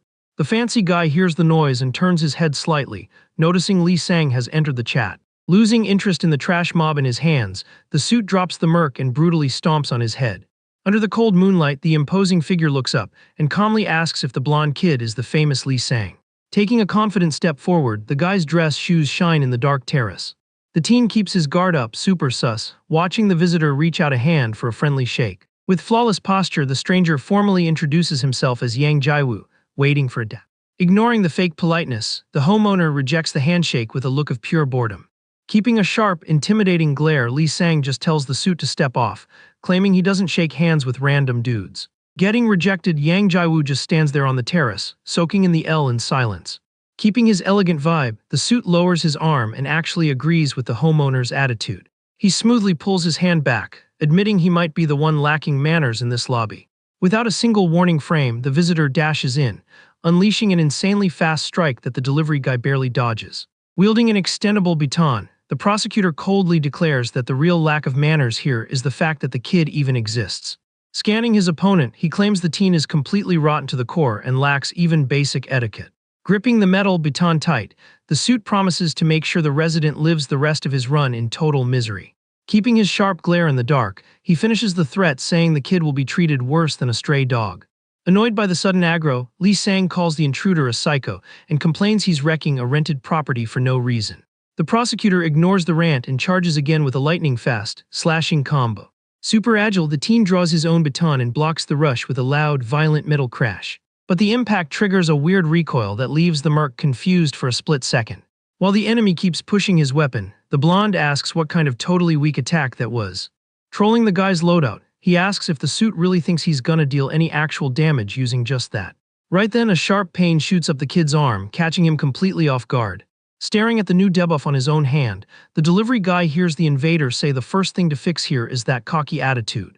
Adjusting his glasses with pure drip, the man claims the kid's ego comes from pure noob ignorance and promises to patch that up quick. Annoyed about the cut, the teen shakes his hand while the prosecutor tells him not to be sad, since that flaw isn't exclusive to him. Lowering his weapon, the suit drops a whole monologue about how the real issue is the social meta that mass-produces trash and leaves it lying around. With absolute zero patience, the blonde asks what kind of garbage lore this is after breaking into his house, asking if the guy is also from the hit app. Ignoring the question, the trenchcoat guy name-drops Seong Seonha directly. Pointing his baton with boss authority, the visitor announces he's taking the student away with him. Staring down at his own sneakers, the teen mutters about why so many weird NPCs are trying to force their way into his life lately. Glaring at the rival, the bodyguard regrets to inform him the girl is currently his golden goose, and he has zero plans to hand her over to anyone. The suit claps back confidently, claiming the heiress will come willingly, since literally anything is better than rotting next to trash. The vibe gets incredibly heavy on the dark terrace, with both fighters ready to resume the deathmatch any second. A dead silent tension takes over the lobby as they stare each other down. Suddenly, movement at the apartment door totally breaks the duo's focus. Stepping out calmly, the rich client interrupts the brawl, ordering both of them to stop immediately. With her bruised face, she checks the suit, demanding to know what he's doing there, reminding him she strictly banned him from pulling up whenever he felt like it. The reveal that she just called him Big Bro makes the delivery guy freeze mid-punch, totally confused by the plot twist. Stashing his metal weapon, the prosecutor tells the girl he simply can't let this slide. Switching from elegant boss to total comedy panic, he screams that he refuses to see her hanging out with a thug, claiming he's literally losing sleep over it. The student chills her bodyguard out, saying the guy isn't a total creep despite how he looks, revealing she was actually planning to introduce them. Officially introducing the visitor, she explains the dude works at the prosecutor's office and has been looking out for her since she was super little. Furious, the suit yells he doesn't need an intro to garbage like that, threatening to break the kid in half and send him crawling away. Keeping her usual ice-cold vibe, the boss just raises a single finger demanding mute. In a blunt tone, she warns the family friend he's making way too much noise over nothing. Shooting a sharp, intimidating glare, the heiress asks if she should take this whole tantrum as him doubting her shot calling. The prosecutor instantly goes into panic mode, stuttering that he didn't mean it like that, begging her to understand he's just worried. With his obedience locked in, the student turns her back and declares that if that's the case, we're all good here. Walking back into the apartment, she tells both of them to get inside so they can sit down and map out their next plays. Standing side by side in the doorway, the teen and the prosecutor trade glares packed with pure hatred and rivalry. Scratching his head looking exhausted, the hired merc just takes the L on this bizarre party that just formed in his base. Right in the middle of the basic living room, the highly anticipated box of fried chicken sits completely untouched. Already sitting on the floor with the loot, the homeowner holds a soda and politely offers it to his guests. Sitting across with his legs crossed, the prosecutor harshly rejects it, telling him to get that away and claiming just looking at it makes him sick. Chewing angrily, the kid grinds his teeth and dares the suit to even try touching his precious chicken to see what happens. Enjoying her meal with total class, the student mentions the daily grind was messy, but in the end they cleared the objective and now have the final coordinates. The chat points straight to Seoncheng, the most dangerous and hyped nightlife zone in all of South Korea. Deep in the flashy, shady streets of that area, their target goes by the super edgy name of Yongjian. Flashing a mocking smile with a drumstick in hand, the heiress thinks the title is unbelievably cringe to even say out loud. Locked in, she focuses on the end game and declares that from this second, the mission gets an official new title. With a sharp, focused look, the boss dubs the lethal operation Chicken Delivery. Nearby, the merc grumbles that he hates ruining the hype, but reminds her all this intel came purely from that hostile biker. The teen points out there is zero reason to blindly trust a single word that guy said, considering he spent the whole match talking absolute nonsense. Finding the doubt hilarious, the prosecutor drops a cynical laugh, calling the kid's reaction impressively low tier. The toxic comment makes the delivery guy snap his head back, demanding to know what this cocky suit just said. Holding a piece of fried chicken with both hands, the visitor explains that checking for lies is literally their job, asking if the noob thought they'd just rush in without scanning the facts first. Losing his mind, the blonde yells, reminding the guy he literally just said he wasn't gonna eat, pointing out this is his house, and it makes zero sense to tell him to log off now. Even while destroying the food, the prosecutor complains the kid bought cheap, bottom-tier chicken, claiming it totally ruined his appetite. Sick of the absolute disrespect, Lee Sang jumps up screaming for the suit to get out of his house right this second and take the girl with him once and for all. Ignoring the ban, the visitor randomly drops the exact number of 78 out of nowhere. Keeping his eyes locked on the takeout box, he reveals that's the exact headcount of hitmen that rushed the duo the second the priority bounty went live. Fixing his posture, the man explains the merc probably didn't notice a thing because the prosecutor's office intercepted and banned every single one of them before they even got close. Calling the homeowner a punk, the suit asks if he has even the slightest clue about the insane difficulty level he's currently stuck in. Breaking down the severe threat, the visitor details that 99% of players who get marked on the priority list get permanently wiped in under 2 days. The prosecutor concludes that the 1% who actually survive end up fleeing the server or begging for protection, which makes the kid's vibe of just chilling and eating chicken absolute madness. In a heavy tone, he warns that from this moment on, the mob spawning will only get higher level and way more brutal. The suit makes it clear he couldn't care less if a trash mob like the kid gets wiped, but asks what his game plan is when brute force can't carry the run anymore. Putting all the cards on the table, the visitor claims the real question here is if the teen is actually capable of protecting the student. The delivery guy processes the warning for a second and replies with total apathy that this isn't even a real question. Staring down the prosecutor with unshakable confidence, the blonde kid guarantees that he simply doesn't lose. Narrowing his focused gaze, the merc drops his ultimate logic, stating that if he gets a game over, he won't get his hard-earned payout. Before the tension between the two could escalate, slow knocks on the apartment door completely shatter the silence. The conversation is cut short by a voice from outside, letting them know the cleanup crew is totally done with the scene. The suited-up prosecutor adjusts his glasses and announces it's about time for him to bounce from the apartment. He throws a side-eye over his shoulder, keeping close tabs on the two teens. With that, the suit tugs his dark overcoat on tightly. He turns to the heiress, admitting he still can't wrap his head around why she made that call.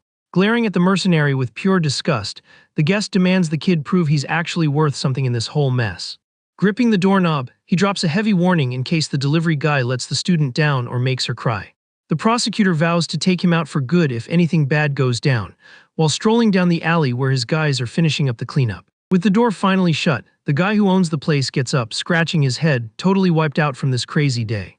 The blonde teen grumbles that if the suit pulls another surprise visit, he's gonna make him pay first. The student just sits there on the living room floor, quietly processing the whole wild situation. Taking off his school jacket, the teen tries to chill out after that completely unwanted visit. Suddenly, the delivery guy freezes up entirely, totally lost. The client looks away and realizes a huge problem, muttering that she completely forgot to grab clean clothes to change into. Keeping her cool, laid-back vibe, she asks if he's got anything that might fit her because she desperately needs a shower. Digging through his meager stash of stuff, the kid pulls out a forgotten piece of clothing from the back of his closet. He casually tosses the fabric over to the client sitting on the floor. With his back turned, the teen just waits as the super awkward situation unfolds in his own house. Listening to the shower running, the mercenary stays totally quiet with a look of pure boredom on his face. The water keeps pouring through the tiny window of the sketchy bathroom. After a while, the wooden door finally creaks open. Stepping into the living room, the heiress asks in total disbelief if these are literally the only clothes he owns in his entire life. Wearing a massive, oversized shirt, she complains that the fabric smells like mildew and feels like it's been locked in a damp basement forever. The blonde guy rubs his face, losing his patience, and tells the girl to just put on some pants already. Tugging at the hem of the huge shirt, the young girl reveals she's already wearing dark shorts underneath. Setting up the blankets on the floor, the delivery guy warns her that tomorrow she'll need to wear way more low-key clothes, since her rich girl aesthetic draws way too much attention. He tells the boss to get a good night's sleep to stay sharp, but she mentally complains that resting is gonna be impossible with him making the vibe so awkward. The cramped space makes it super obvious there's barely enough room for 2 people in this apartment. Staring at his business partner, the teen reminds her he already mentioned he only had 1 set of bedding in the whole place. The student looks away, getting totally embarrassed by how close quarters they are. The delivery guy's eyes show exactly how exhausted he is from all this drama. The girl just quickly nods, letting him know she's already turned off the lights. Lying in the dark, the mercenary crashes on the hard floor, mentally complaining that this is officially the worst night ever. Trying to find a spot that doesn't hurt, the restless kid rolls over to his side. Right then, the heiress whispers, asking him not to sleep so far away from her. Holding the blanket up to her face, she points out they have no idea when another attack might drop during the night. The blonde guy turns his head, shocked to hear the client demanding he stay close to protect her. With the order given, she wishes him a good night's sleep as the building goes dead quiet under the moonlight. The sun comes up bright, shining on the walls of a massive, traditional luxury mansion. Someone hurriedly pours a glass of booze. Assemblyman Jai-Woon-soo takes a big gulp, celebrating that there's nothing better than getting wasted right in the middle of the workday. Flashing a sketchy smile, the politician admits he could barely focus on work because he was so eager to see his date. The woman refills his glass while the suit shamelessly simps over her, thanking his lucky stars that someone so gorgeous is giving him the time of day. The elegant top-tier companion, Chinggual, replies smoothly, promising she'll give it her all to serve the politician. The assemblyman lets out a loud, obnoxious laugh, praising the charming way the woman talks. Jumping up suddenly, the politician hastily announces he can't hold it in anymore. He turns his back, stumbling a bit, and promises to rush to the restroom before coming right back. The heavy wooden door clicks shut gently right behind him. Left alone in the room, the woman's friendly vibe instantly shifts into a cold, piercing glare. Clutching his pants, the guy speedwalks down the fancy hallway, desperate for some relief. Suddenly, he stops dead in his tracks, noticing something totally out of place in his way. A lone figure is kneeling right in the middle of the dimly lit floor. The politician lets out a gasp of surprise when he finally realizes who's blocking his path, looking so pathetic. He sarcastically asks if that kneeling dude isn't the big-shot steel tycoon, Hyo Yonggang. The shady CEO looks up, his face full of rage, and greets the politician with a lot of hesitation. Begging to save his own skin, the exec asks for one more shot to deal with the broke student, swearing he won't leave a single trace this time. The politician smirks with disgust, complaining that the mobster ruined his vibe, throwing it in his face that he threw away his chances out of pure incompetence. Looking down on the executive, the suit reminisces with awe about how the girl's late dad was a truly one-of-a-kind guy. Gritting his teeth in pure hatred, the Steel CEO listens as the politician mocks him for failing to handle even the leftovers of an eliminated man. The memory of the powerful Seong Jeoncheol pops up, highlighting how he could turn any deal into the country's biggest success without even breaking a sweat. The politician keeps rambling, revealing that the fallen leader was so influential that even presidential candidates looked like small fry next to him. Roasting the tycoon, the assemblyman wonders how the gap between the two of them got so massive when they both went to school at the same time. Feeling totally humiliated, Hyo loses his cool and threatens to drag everyone down with him if they cut him from the operation. Laughing out loud at the sheer audacity, the influential man mocks the Steel CEO's fragile ego. Walking down the hallway again, the politician drops a reality check. Only people with real power can afford to make empty threats like that. Back in the closed room, the beautiful companion waits in absolute silence. Kneeling in the dark, the mobster coldly orders the cocky politician to be taken out immediately. Instantly, the woman pulls a sharp metal pin hidden in her hair without making a sound. With insane speed, the assassin lunges and strikes the assemblyman by surprise the second he opens the door. The weight of the attack settles the score instantly, dropping the man to the floor for good. Getting up from the hallway, the shady executive adjusts his suit, showing a totally twisted sense of relief. The woman in the blue dress gives a blank stare after flawlessly finishing the requested job. Walking into the room, the tycoon cheers, claiming the companion knew exactly what to do the whole time. Calmly lighting a long pipe, the assassin tells the guy to chill for a second. Surrounded by several figures hiding in the shadows, the elegant woman apologizes for the mess while taking total control of the situation. The sun shines peacefully over the roofs of a fancy traditional estate, totally hiding the wild chaos that just went down inside. Sprawled on the floor, Hyo Yonggang breaks into a cold sweat, trying to process that he somehow survived the assassin's brutal strike. Out of nowhere, Chinggual grabs the executive's face tight, giving him a massive jump scare. Surrounded by defeated goons, the woman in the blue dress sighs at the total lack of class in a place that's supposed to be all about respect. Keeping her cool, she announces she'll take full responsibility for what happened to the politician. Panicking hard, the mobster tells her to hold up, arguing that taking out an assemblyman is crossing way too many lines. Ignoring the warning, the assassin squeezes the executive's jaw super hard, pulling a scream of pain right out of him. Lifting his face, she admits the guy is full of flaws, but he could still be pretty useful for their plans. Turning her back, Chinggual suggests squeezing every last drop of usefulness out of him before deciding his final fate and orders him to tag along.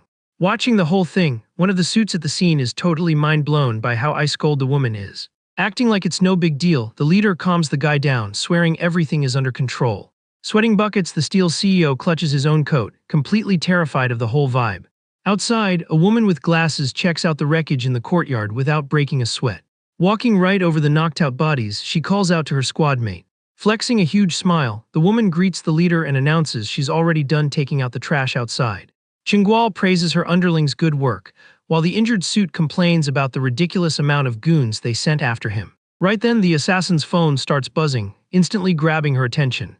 She checks the screen, reading a brand new urgent text. The file she got shows a pic of Lee Sang, tagging the kid as a top priority target. The photo shows the delivery guy and the heiress chilling together in their school uniforms.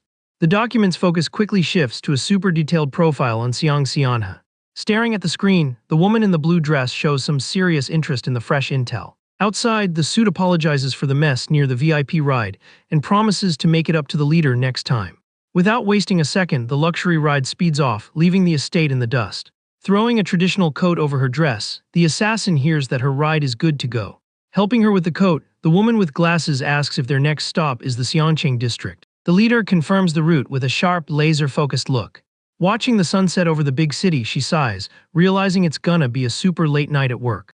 The district's massive wooden entrance lights up the night, announcing they've hit dangerous territory. Inside, the place is popping off, with rich folks mixing it up in a vibe full of luxury and heavy tension. Tapping her pipe on a girl's head, a strict older lady grades the spot's new merchandise. Judging the young girl's face, the manager complains that her eyes are uneven and her stare is completely lifeless. With zero filter, she trashes the girl's lips, claiming she has zero charm to pull in any clients. Smacking her with the pipe, the old lady roasts the girl's terrible posture and skinny frame, declaring she's totally useless for the gig. With heavy disgust, the older woman decides the girl isn't even fit to mop the floors around there. Furious about the whole thing, the manager grills her staff, demanding to know why today's batch is such a massive disaster. One of the lackeys gulps hard and tries to explain that there was a hiccup at one of the partner schools, promising to fix it ASAP. Before he could even finish, a colossal punch sends the guy flying with insane force. A giant bouncer stomps into the courtyard, cussing the worker out for having the nerve to make excuses to the boss. Taking a chill puff from her pipe, the old lady mocks the lackey's sheer incompetence, saying that's exactly why he's nothing but a useless scrub. Keeping her bossy tone, she throws it in their faces that if the older students bilayed, they should have brought in younger girls to fill the gap. Tapping her pipe in a rage, the manager demands to know what they expect her to do with their inventory slashed like this. Right at that moment, a lone figure pops up, standing right at the courtyard's main gate. Rocking his flashy orange jacket, Lee Sang strolls into the spot looking totally unbothered. The old lady narrows her eyes, totally confused, asking who the interloper is and why he's acting so cocky. The delivery guy almost blabs the name of his fight app, but covers it up real quick, apologizing for running late. Keeping up the act, he pulls a document out of his pocket to ID himself. Staring the manager down, the teen uses a fake name, claiming that's what they call him in the underground scene. He mentions he caught wind that they desperately needed fresh girls for their luxury service. Complaining about the hassle it took, the kid introduces a young girl rocking traditional threads and a hat that hides her face. Flexing his confidence, the blonde guy guarantees the older lady is gonna love the merchandise once she gets a good look. The girl in disguise is none other than Xiang Xianhe, playing along with her partner's game while looking bored out of her mind. Hours earlier, the duo was walking through a sketchy dark alley in that very same district. Some toxic thug was creeping on the student while she told him to back off and threatened to call the cops. Mocking her threat, the creep laughed in her face, letting her know that with looks like hers, she'd make an absolute fortune in there. Touching the young girl's shoulder, he made sure to remind her that normal rules don't apply in this district. In response, Lee Sang materialized out of nowhere, dropping a devastating punch that knocked the thug out cold instantly. Looking at the knocked-out creep, the delivery guy realized the dude's flashy clothes would actually fit him perfectly.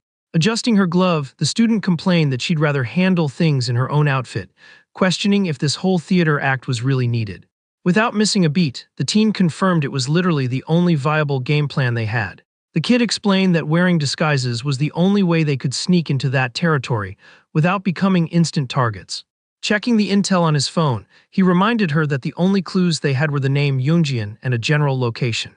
The heiress listened closely, asking if there was any better backup plan. Putting his phone away, the mercenary made the call, Their only choice was to crash the enemy's nest and force the truth out of them. Back in the present, the disguised student waits silently in the courtyard as the old lady sizes her up. The manager lets out a gasp of surprise, totally blown away by what she's seeing. She hypes up the newcomer's clear, focused eyes. Completely enchanted, the woman points out the young girl's flawless skin and perfect hair. The older lady also notices the impeccable, elegant posture the girl pulls off effortlessly. To the manager's shock, the young girl keeps her head high, showing zero submission to authority. Smiling wide, the old lady claims it's been years since she found raw talent like this, swearing she's built for the absolute top. But the smile drops when she notices the girl's frame is way too fragile to handle harsh physical punishments without breaking. With a rough move, the woman grabs Xiangxian's chin, forcing her to look up. Staring into the student's ice-cold eyes, the manager mutters that her attitude is way too rebellious to be shown to the clients. Running a finger over the girl's lip, the hag gives a twisted smile, promising to break her in personally until she drops all that attitude. The old lady excitedly declares she'll take full responsibility, promising to mold the girl until she becomes the biggest treasure this district has ever seen. Right after, she orders her giant bouncer to take the newbie to the refinement room. The lackey nods instantly and steps up. But Li Sang moves fast, grabbing the brute's arm tight, stopping him dead in his tracks before he could lay a finger on the student. Staring the big guy down, the delivery dude calmly lets him know things aren't gonna go down like that. Keeping his laid-back stance, the teen doubles down, reminding them he's the one who brought the girl here. With that, he demands nobody touches her without his direct say-so. The giant bouncer's eyes go wide, feeling the sudden iron grip on his arm. Trying to shake him off, the brute realizes the kid's physical strength is just on another level. Blinded by rage, the lackey curses the intruder out and winds up a heavy punch to deal with the disrespect. Without even breaking a sweat, Li Sang counters, slamming the massive guy into the ground with crushing force. Amid the dust cloud, the place's manager stands completely frozen, having no clue what just happened. The crowd around them whispers in panic, realizing the newbie's escort just challenged one of the local protectors. Dusting off his suit, the hired mercenary admits he has zero idea what they're all whispering about. Getting up from the dirt with a furious glare, the giant bouncer declares this place is ruled by the law of the strongest. He flexes a sunflower pin attached to his clothes, revealing it as the mark of a local protector. The guy warns that plenty of idiots have already tried to get their hands on it. Stomping forward, the bouncer dares the blonde kid to try and steal the mark if he really wants it. The brute screams, telling the kid to try and take him down if he can actually pull off a stunt like that. Faced with the threat, Li Sang just analyzes the situation, looking bored out of his mind. The second the giant charges, the delivery guy dodges the sloppy attack with annoying ease. Taking advantage of the perfect opening, he shoots his hand out toward the opponent's chest. In one smooth move, the teen rips off the pin and shoves the bouncer, sending him flying straight into a wooden cart, smashing it to pieces. Tossed into the wreckage, the lackey is left in total shock from the humiliating defeat. Checking out the yellow flower in his hands, the blonde guy asks if all he had to do was grab the thing. With the enemy wrecked at his feet, he grumbles, wondering if he's actually forced to wear this ridiculous thing on his clothes now. The courtyard manager watches the whole scene go down, keeping a stiff, silent posture. She locks a suspicious glare right at the intruding duo. The old woman confidently states that the two of them are definitely not from around here. Staying chill, Xianhe whispers, asking if they're gonna have to drop the old lady too. Scratching his face, the mercenary sighs, admitting their disguise is totally blown. But the manager lets out a raspy laugh and tells them not to freak out. She swears she doesn't care at all why they showed up. Explaining the house rules, the old lady calls the district the country's biggest underworld. She makes it crystal clear that as long as their actions feed the violence and pleasure of the place, nobody's gonna ask questions. With that, the old woman pulls her clothes back, showing a floral mark tattooed on her skin. She states the kid just claimed the title of the previous protector. The manager drops her top, revealing a super jacked body covered in bandages. She declares the only thing that matters now is the cold, hard facts of what just went down. The delivery guy stares at the bizarre scene, completely weirded out. Losing his cool, he yells in disgust, asking what the heck the old lady is doing stripping down out of nowhere. Striking a dramatic pose, the older woman claims she might be old, but she's still in the game. She explains that's the fate of anyone who loses their protector in a duel. Totally grossed out, the blonde kid pushes the woman away, begging her to do whatever she wants as long as she stays 10 feet away from him. Ignoring the kid's freakout, the manager shifts her focus back to the disguised heiress. Taking the lead, Xianhe cuts to the chase and demands Yongjian's exact location. Giving a cold, analytical stare, the student asks if the old lady herself happens to be the target they're hunting. The older woman hears the question and flashes a twisted, sketchy smirk. Showing off her yellowed teeth, she says she totally gets the real reason they crashed the district now. However, the manager mocks the young girl, letting her know she's not gonna get the answer she's dying for here. She makes it perfectly clear that she's not their target, and to make things worse, she swears she has zero clue where this mystery person is hiding. But the old lady drops a solid hint, guaranteeing Yoonjian is stashed somewhere in the district. She suggests the only people who have ever seen her face are the top-tier companions. The student widens her crimson eyes just a bit, processing this fresh lead about the place's top brass. The old woman describes these elite companions as literal queens among the flowers, super talented women with flawless charm. Continuing the breakdown, the manager reveals Yoonjian sits at the absolute top of the food chain, envied and feared by every other woman in the biz. The image of a stunning woman under the moonlight takes over their minds, proving the target's legendary status. In a serious tone, the old lady warns that the top brass and their protectors are crazy dangerous. She guarantees that if the duo tries to beef with them, it's game over in a heartbeat. Ignoring the scaredy-cat advice, the student just turns her back and walks off with her employee. Walking confidently, the boss throws a side-eye at the mercenary and asks if he's already figured out the new game plan. Cracking his knuckles, Lee Sang flashes a hyped smile, figuring the mission is just to wreck everything in their path until the big-shot women show up. The heiress agrees, praising his quick thinking. She tells the kid to wrap it up fast so they can go grab food, complaining she's already starving. The scene cuts to the vibrant red lights of a super fancy brothel right in the middle of the district. Inside, things are already chaotic, with a suit getting violently launched into the wooden doors. With the enemy down, the delivery guy's gloved hand snatches another floral pin off the defeated guy's outfit. Sticking to his pro routine, he uses his phone to snap a pic of the item as proof the job is done. The mercenary pins the new trophy to his jacket, complaining he's completely wiped out after dropping dozens of goons tonight. Looking around a room full of knocked-out meatheads, he grumbles that he should have charged a VIP service fee for all this heavy lifting. Checking the data on her phone, the boss hears her partner ask when these so-called top-tier women are gonna show up, but she answers like she couldn't care less. In the middle of the room, a second-rate companion is tied up on the floor. The woman screams furiously, asking if the intruders have any idea how much trouble they're causing. Without looking up from her screen, the mastermind calmly replies she knows exactly where she is. She reveals she filtered out the 10 shadiest spots in the district, focusing straight on the joints with the biggest red flags for money laundering. Sweating bullets from nerves, the hostage listens to the girl figure out that places tied up in such illegal hustle have a high chance of belonging to the top brass. Ice cold, the student tells the prisoner to speak up if she picked the wrong brothel, since they still have to hit the other spots on the list. The tied-up woman curses the duo out, calling them psychos, and swears she has no idea who sent them to wreck the place. Totally desperate, the companion screams that the two of them would never survive a fight against her leader. Suddenly, a loud ringtone echoes, cutting through the screaming in the trashed room. The annoying noise is coming straight from the captured woman's clothes. The heiress pulls out the device and checks the glowing screen.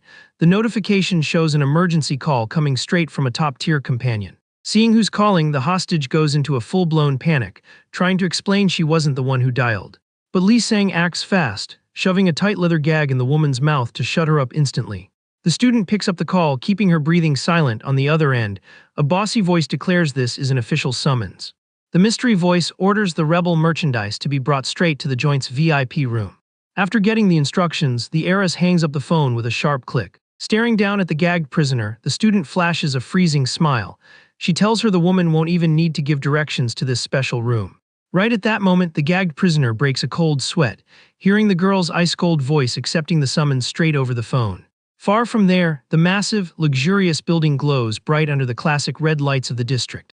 Down in the hidden basement, a heavy, decorated wooden door guards the exclusive access to the massive VIP room. Inside, expensive booze is poured while someone hypes up the sweet smell of top-shelf alcohol. The suit flirts with the woman pouring his drink, joking that it smells even better when she's the one filling the glass. Raising his crystal glass, the guy complains about who even has time to care about the separation of powers these days.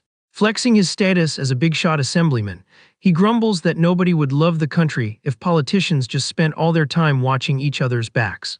Totally agreeing with the vibe, the Deputy Minister of the Interior cynically claims that's exactly what he's always stood for. The chief prosecutor jumps into the chat laughing hard, declaring it's amazing when all the branches of power move in the exact same direction without beefing.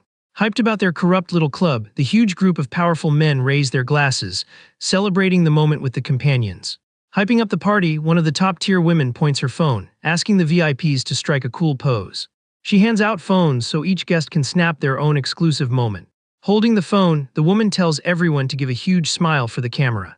Hanging out in just their underwear in the middle of the room, one of them drops a low-key threat, reminding them that if one goes down, they all sink together. With the photos done, the companion claps, hyping up the successful little game. Right after, the leader orders the other girls to make sure the VIPs have a wildly good time with zero interruptions. She looks over the luxurious room, keeping up her friendly act to keep the rich clients happy. But one of the suits complains that his side is way too empty, demanding to know when the girl he asked for is gonna show up. Quickly checking her own phone, the top-tier companion asks the impatient client to just hold on a sec. Right then, the heavy doors of the VIP room swing open, grabbing everyone's attention inside. The head woman announces, completely surprised, that the requested girl couldn't make it due to some last-minute drama. Taking charge, the disguised heiress walks into the fancy room, announcing she brought a substitute for the night's game. In another corner of the massive district, a woman chills hard on a pool float while scrolling on her phone. Reading the texts, the top-tier companion finds it hilarious that the old manager and her bouncer got completely wrecked by some rookie at the entrance.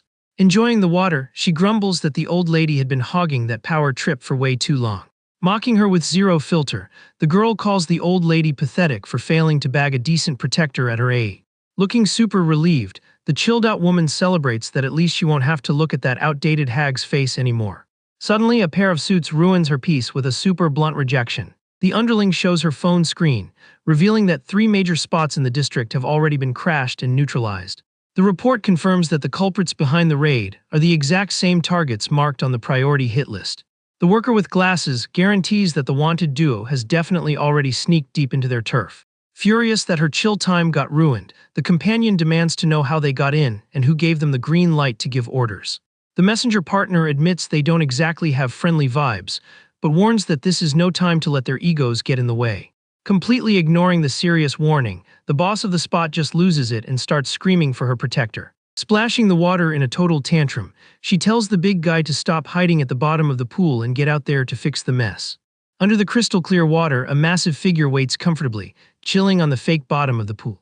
The woman's personal bodyguard finally opens his glowing eyes, catching the desperate call. The brute's legs flex, building up massive momentum for an explosive jump. With insane speed, the jack dude shoots toward the surface, tearing through the water. Totally killing the pool's chill vibe, the protector bursts out violently, splashing water everywhere. Running a hand through his wet hair, he complains he almost beat his personal record of holding his breath for 20 minutes. Totally stressed out, the rich woman screams, demanding her partner quit playing games and go secure her money right now. The big guy blinks, having absolutely no clue what's going down outside. The pair of intruders just stand there on the fancy terrace, waiting for the host's patience to finally snap. Stepping out of the water heavily, the bouncer finally realizes those two belong to a rival crew in the district. Totally relaxed, the jack guy grabs a red towel to dry himself off. Wiping his face, he lets them know he'll try to be as polite as possible since they're all in the same shady business. Walking straight toward the two, the protector simply tells the duo to get the heck out of there without causing a scene.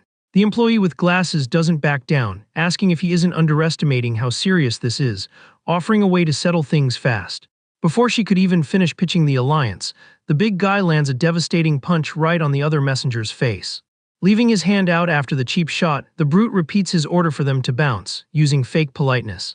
The suited woman watches her ally's body fly away, completely in shock. Staring back at the place's leader, the intruder drops a harsh warning, saying she's done tolerating this massive level of disrespect.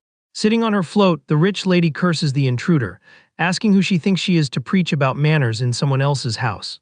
The spot's owner throws it in her face that they've been ghosting forever and now just want to pop up demanding free help. Running out of patience, the messenger tells the pool lady to get lost before things get seriously ugly. The knockdown ally struggles to get up, begging the two of them to just sit down and talk it out like adults. Adjusting her shades with pure disgust, the top-tier companion orders her bouncer to eliminate the two of them for good. Catching the order, the jack dude flexes, dropping into an incredibly dangerous combat stance against the enemies. Sick of all the useless drama, the employee in the dress adjusts her glasses, getting ready to pull out some drastic moves. The beaten-up partner breaks a cold sweat, quickly realizing the peace talks just went completely out the window. A bit after the clash, a heavy car door slams shut, ending the conversation once and for all. The injured duo speedwalks away from the fancy traditional estate. The executive ride floors it, leaving the dangerous pool area in the dust. In the driver's seat, the suited messenger decides they should just drop the idea of begging the district's other bosses for backup. Staring blankly out the window, his leader confesses she's got a super bad feeling, exactly like she had back in the day. The guy asks, totally freaked out, if she's talking about the horrific incident from 2 years ago, realizing the hunters are already linking up.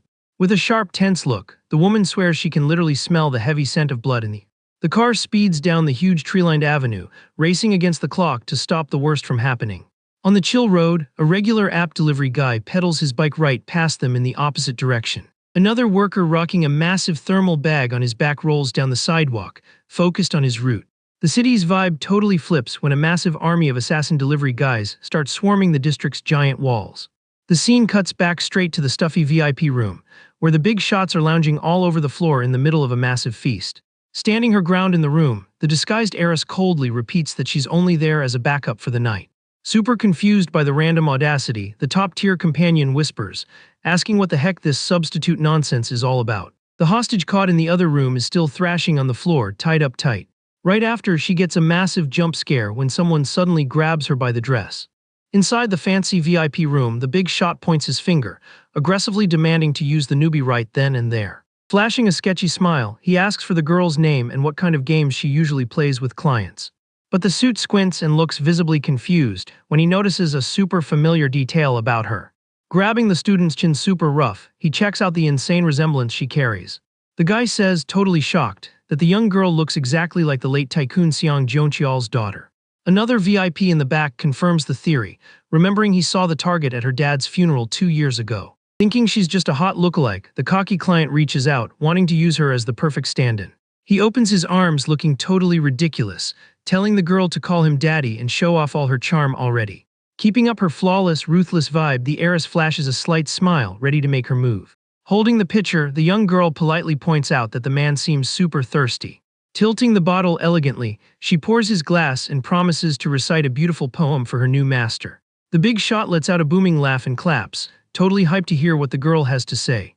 The student calmly drops a rhyme about red flowers sinking against the wall, luring in lost guests with their sweet scent. Handing him the glass firmly, she suggests the drink will wash away all of the guy's worries. The disguised heiress wishes this sweet night could last forever, without the morning ever showing up. Without a single warning, the girl tosses all the burning liquor straight into the creepy client's face. The executive's eyes go wide, completely in shock over the woman's aggressive, rebel move. Taking advantage of the perfect opening, the mastermind clocks him super hard in the face using her own purse. The other VIPs in the room hit full panic mode watching their buddy catch a beatdown out of nowhere. Fixing her posture in the room, the intruder asks in a dark tone if he caught the real meaning behind the poem. With a glare loaded with pure rage, she translates that the rhyme means he's about to catch a totally unforgettable beating today. One of the companions sitting in the back watches the whole thing go down, completely stunned and frozen. The woman pulls out a sharp weapon and announces she's gonna punish the newbie right now for having so much nerve. In a flash, the employee charges, slicing the air straight at the dangerous intruder. But Seonha easily dodges the sneak attack from behind while she keeps kicking the VIP who's down on the floor. The impact is so heavy that the client's glasses go flying and shatter on the tiles.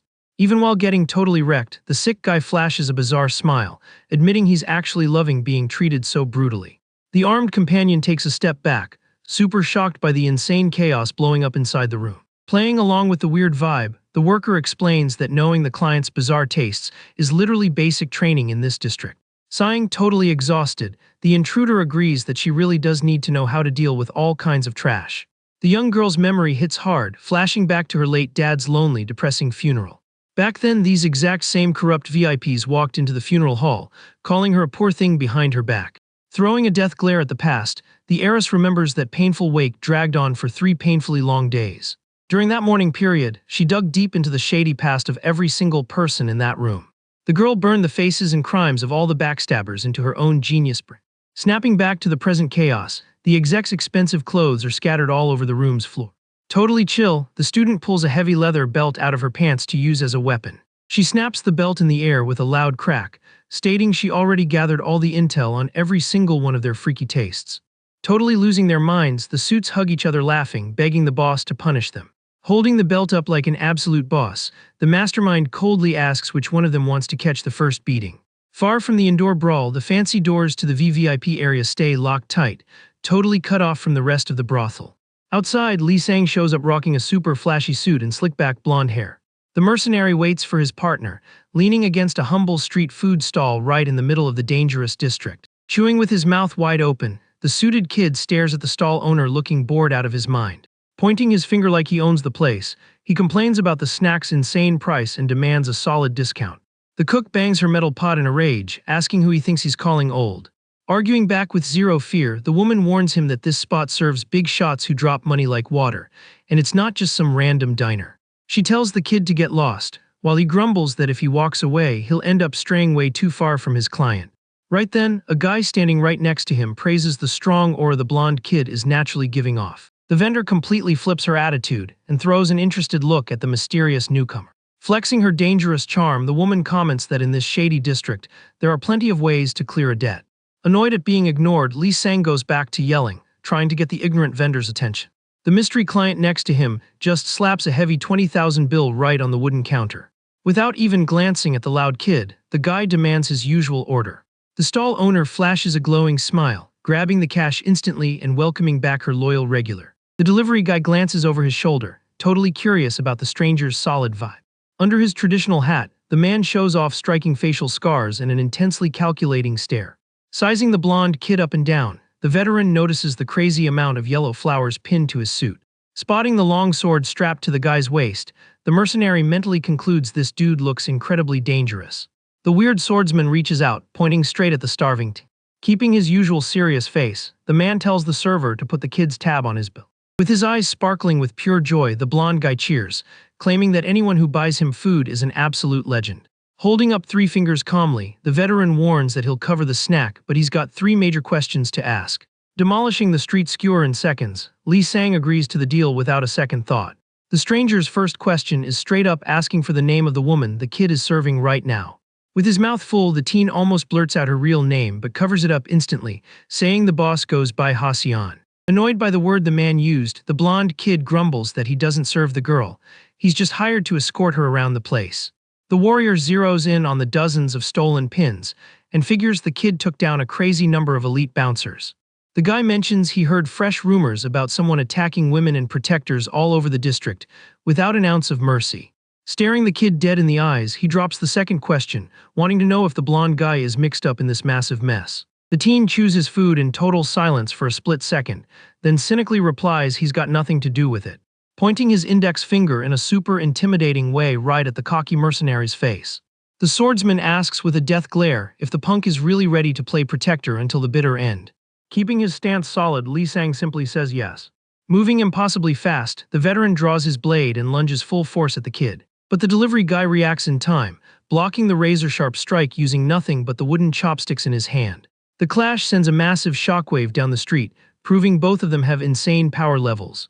Staring the kid down, the swordsman states that out of the 3 questions he asked, the teen managed to lie right to his face on every single one. The warrior coldly declares that from this exact second, he's treating the blonde guy as an enemy. Furious about the mess, the stall owner screams, asking who they think they are starting a brawl here and scaring off all the customers. Instantly, the vendor flips her tone, tossing a stack of change on the table and smiling, telling them they can order more food if they get hungry while fighting. Watching the scene, Lee Sang murmurs, analyzing the whole thing super calmly. He puts his hands up in surrender and sighs, admitting he's gotta take the L on this one. The kid hypes up the opponent's speed, strength, and precision, admitting the man is on a completely different level than the goons he crushed earlier. Keeping it 100% real, the mercenary admits that if he tried to get cocky and fight barehanded again, he'd literally lose his own wrist in a heartbeat. The swordsman listens closely, agreeing it's embarrassing to back down, but praises the kid's mature move to admit his own weak spots. Right then, the delivery guy pulls a pair of metal chopsticks from his sleeves and mentions someone gave him some killer advice back in the day. Gripping the metal rods with his teeth, the teen declares that pointless ego should never get in the way of finishing a well-paid. The kid points his makeshift weapon at the enemy, telling him to start acting like a real pro. Mocking the choice of weapon, the veteran asks if that's how an expert acts, warning that flimsy sticks aren't gonna stop his blade. The blonde guy disagrees, explaining that a true pro knows exactly how to price his own work, and decides the guy is worth at least 5 million. With his guard up, the mercenary listens to the warrior claim that's just pure, empty arrogance. Done wasting time talking, the swordsman charges silently with deadly focus. The rapid strike cuts the air, forcing the delivery guy to jump back fast to dodge the direct hit. Using the small metal pieces, the teen manages to lock the enemy's blade, sparking like crazy. But the impact carries an insane amount of weight, leaving the kid totally shocked by the opponent's hidden strength. Spotting the crack in the defense, the veteran takes a deep breath and cranks up the weight of the attack. With a massive swing, the man knocks the mercenary back, sending him sliding hard across the pavement. Catching his balance on the asphalt, the kid grits his teeth while adjusting his combat stance. Twirling his sword like a boss, the warrior warns it's way too late to try and fix the mistake. The veteran unleashes a devastating downward strike, saying there's no point crying about regrets now. Dodging to the side with zero effort, Lee Sang coldly asks what kind of absolute nonsense the old man is babbling about. The lightning-fast counter catches the swordsman off guard, totally wrecking his stance while the kid counts out loud that it was the third move. The veteran gets his balance back and shoots a sharp glare, asking if the punk really thinks he can keep up this pace for long. He plants his feet, fixing his stance to launch a fresh, deadly assault. But the warrior's eyes go wide in shock as he realizes the kid vanished and popped up right next to him in a split second. Moving on pure survival instinct, the swordsman desperately throws his blade up to try and block the incoming threat. The teen's brutal punch lands dead on the enemy's back, forcing out a muffled groan of pain. Watching his opponent stumble, the blonde guy casually points out that the veteran's spacing is all messed up. Crossing his arms like it's no big deal, the delivery guy explains the man's side was left totally wide open during the attack. To pay him back for the free snack, the blonde guy lines up a finisher while the enemy mentally curses, totally freaked out by his power. Cracking his neck, the mercenary announces he's wrapping this job up right here with just one hit. Suddenly, the sound of slow, heavy footsteps echoes through the area, killing the intense battle vibe. A hand rocking a dark glove emerges from the shadows, pointing right into the middle of the mess. The teen snaps his head over his shoulder immediately, spotting the random new presence that just rolled up. The scene cuts back inside the brothel, where the door swings open to reveal a totally dominated room. The disguised heiress flashes a terrifying bossy glare while handling the suits scattered across the floor. Stepping ruthlessly on the back of one of the rich clients, she coldly asks who gave him permission to whine like that. Going full savage, the student tells the suit to shut his mouth once and for all while the guy groans in pain. Chilling in the back of the room, the top-tier companion watches the intruder super curiously. Taking in the chaos, the luxury worker figures out this violent newbie is the main character of all the recent rumors. The classy woman loses her cool and curses the rich girl out, calling her a nosy, ill-mannered pest. With an analytical look, the companion points out the intruder has already completely broken the client's minds, making any peaceful rescue impossible. Finding the whole thing hilarious, Seonha cracks a cynical smile that just makes the brothel woman even more furious. Taking a solid step on the plush rug, the mastermind decides to lay down the new law in the room. Stepping up to the companion, the young girl drops a heavy threat, announcing she's about to ask some extremely important questions. Keeping a straight face, the woman takes the harsh warning that she better not try anything funny during the interrogation. The student points to a thick collar slapped on the rich client's neck, revealing the gadget will be used to fry the precious lord if she lies. Breaking down how serious this is, the girl blackmails her, saying that any scandal in this dirty spot would ruin their hustle forever. Sweating bullets from stress, the companion listens as the boss makes sure she fully understands the stakes. Cutting the fluff, the heiress shoots a death glare and demands Yoonjin's exact location immediately. Trying to keep her ego intact, the luxury worker forces a laugh and asks if she's really getting threatened by some brat. As an instant reply, the student simply clicks a tiny button on a remote hidden in her hand. The shock collar goes off immediately, making the suit thrash on the floor in a totally pathetic and agonizing way. Watching her VIP client suffer, the companion hits full panic mode and starts losing her breath.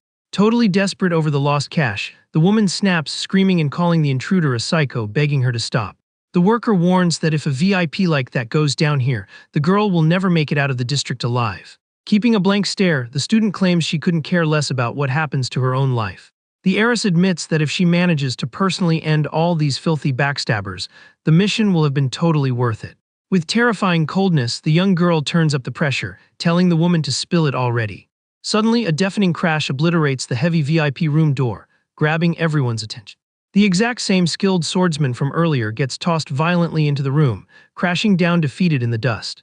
Totally humiliated, the veteran lifts his bruised face and begs the companion for forgiveness for failing to protect her. The top-tier woman's eyes go wide in shock seeing her insanely strong bouncer wrecked on the floor. She turns her head, terrified, toward the smashed entrance, trying to figure out what kind of monster caused all that damage.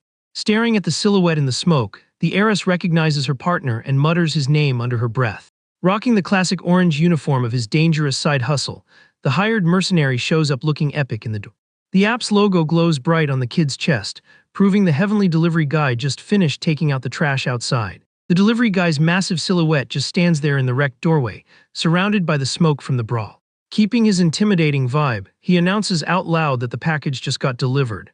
Xianha whips her head around instantly, shocked by the random pop-up in the middle of the room. Checking out the newcomer carefully, the student locks onto the guy's dark, edgy look. Right then, the mystery mercenary lifts a dark plastic bag, looking totally chill about it. The heiress's eyes go wide when she recognizes that exact uniform from the day her dad got taken out. Total shock hits the girl as she realizes this is the exact same delivery guy who was at her house back in the day. Out of nowhere, the tension breaks when her phone starts buzzing and ringing like crazy.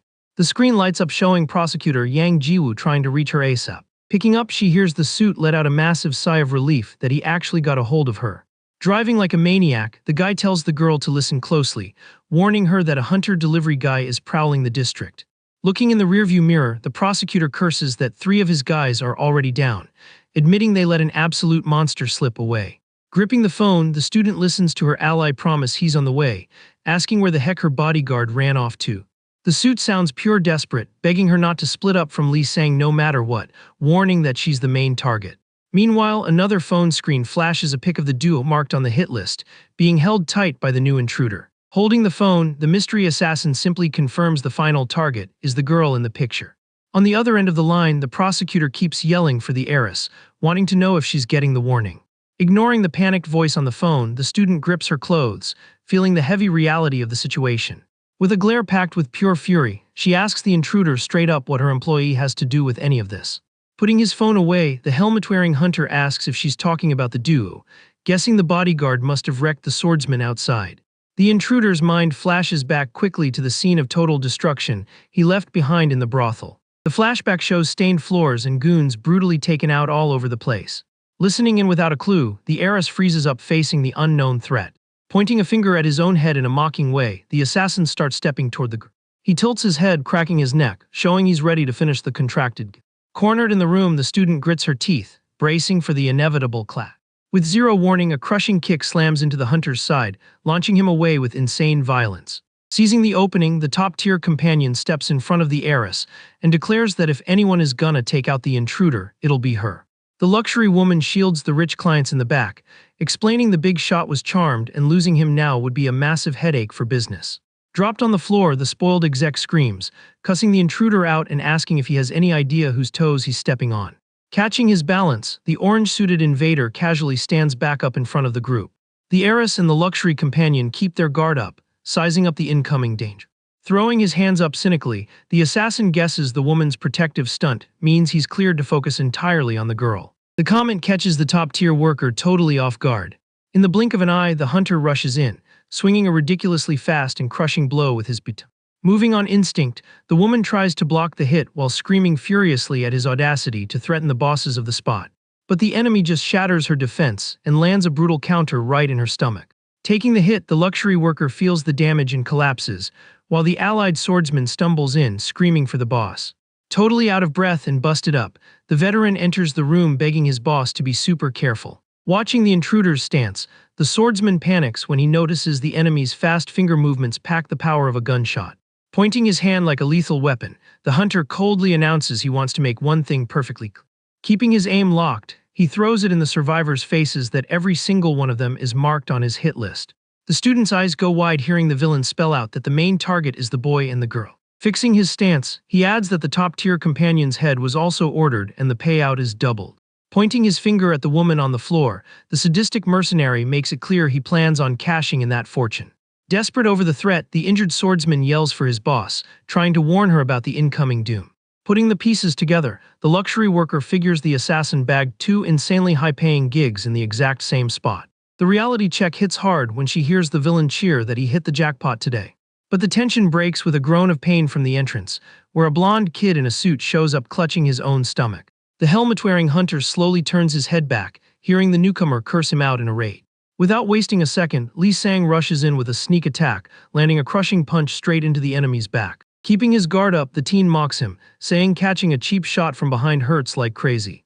With the insane impact, the invading mercenary gets blasted into the rubble, wrecking a huge chunk of the room's structure. Getting up from the dust, the orange-suited villain mutters, grading the new opponent's power. Crushing the bunch of protection pins he stole, the blonde bodyguard grumbles that this whole situation is beyond annoying.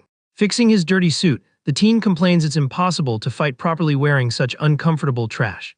Lee Sang's glare gets even more serious as he zeroes in on a major detail. Pointing at the enemy's chest, the kid recognizes the shady logo slapped on the hunter's uniform. Checking his own jacket, the intruder cynically asks if the suited kid is part of the syndicate too. Totally intrigued, the assassin turns his head and demands to know who the heck this kid is that knows the organization's secrets. Watching the chat from afar, the heiress repeats the syndicate's name, trying to figure out how her employee is tied to the underworld. Ignoring the nosy questions, Lee Sang just rolls up his dress shirt sleeves, claiming he couldn't care less about any of it. Dropping into an aggressive combat stance, the teen announces the villain is about to catch the beatdown he deserves first. The enemy hunter accepts the challenge, planting his feet on the wrecked floor. Through the dark visor, the assassin's gaze locks exclusively on the blonde bodyguard. Super chill, the hired mercenary cracks his knuckles, ready for the showdown. Moving at terrifying speed, the villain strikes first, landing a straight punch right to the teen's face. Eating the hit without backing up, Lee Sang fires back instantly with a crushing hook. Showing off some insane skills, the intruder manages to block the rush, stopping the kid's fist barehanded. Using the room to his advantage, the assassin kicks a wooden stool through the air, but the blonde kid kicks it right back perfectly. Riding the momentum from his own defense, the teen steps hard, building up a massive boost.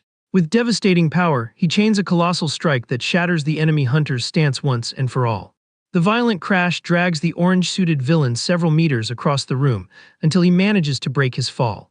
Watching it all in shock, the injured swordsman mutters, blown away seeing the kid go toe-to-toe with a monster like that. Away from the brawl, the student keeps a serious, quiet face, just admiring her business partner's pure brute force. Dropped on the floor after the surprise hit, the helmet assassin admits he only got tagged because he had his guard down. The bodyguard coldly warns he's not gonna let himself take another hit like that. Getting up slowly, the intruder grades the insane power he just went up against. Through the dark visor, he perfectly recognizes the moves and even the way the opponent talks. With zero patience left, Lee Sang cuts him off, telling the guy to stop acting like they're best friends. Ignoring the warning, the criminal mentions he heard a rumor that his old partner quit the delivery game. Watching closely, Xiang Xianhe looks tense, while the mercenary repeats his order for the enemy not to pretend he knows him. Keeping up his cynical tone, the hunter claims people like them were born just to deal with the worst garbage in the world and will never have anything real. Staring at the kid in the suit, the intruder asks if he at least had fun playing make-believe as a normal person, calling him by his old code name, number 2. The random name drop echoes through the trashed room, grabbing everyone's attention. Totally confused by the bizarre nickname, the heiress tries to process the info in silence. Turning his face out of pure embarrassment, the teen grumbles that the vibe is unbearable now that they're digging up his cringe past. Looking down at his own hands, the bodyguard admits he might have come from rock bottom. But he makes it clear he's nothing like his ex-partner and refuses to take any trash they throw at him. To kill the topic for good, Lee Sang tells the hunter to stop jumping to conclusions. Right then, the helmet-wearing assassin takes a step forward, cutting the heavy tension. He casually puts a hand up, refusing to keep the fight going. The villain announces he's done brawling with his old coworker. Being super calculated, the intruder explains the fight would just drag on without fixing anything and wouldn't bring in any cash. Ticked off by the sudden dodge, the delivery guy charges in, cursing the enemy and asking where he thinks he's going. Tossing a mocking salute, the hunter asks if the blonde kid is sure he wants to chase him, joking that the kid might end up obsessed. Pointing to the back of the room, the villain notes that the top-tier companion seems very ready to handle the problem herself. The student keeps glaring at the situation sharply while listening to the intruder's logic. The criminal claims that walking away right now is basically serving the prey up on a silver platter for the predator. Shooting a dark look through the visor, he swears there's no reason to rush. The bodyguard stays quiet, processing the ex-colleague's obvious manipulation.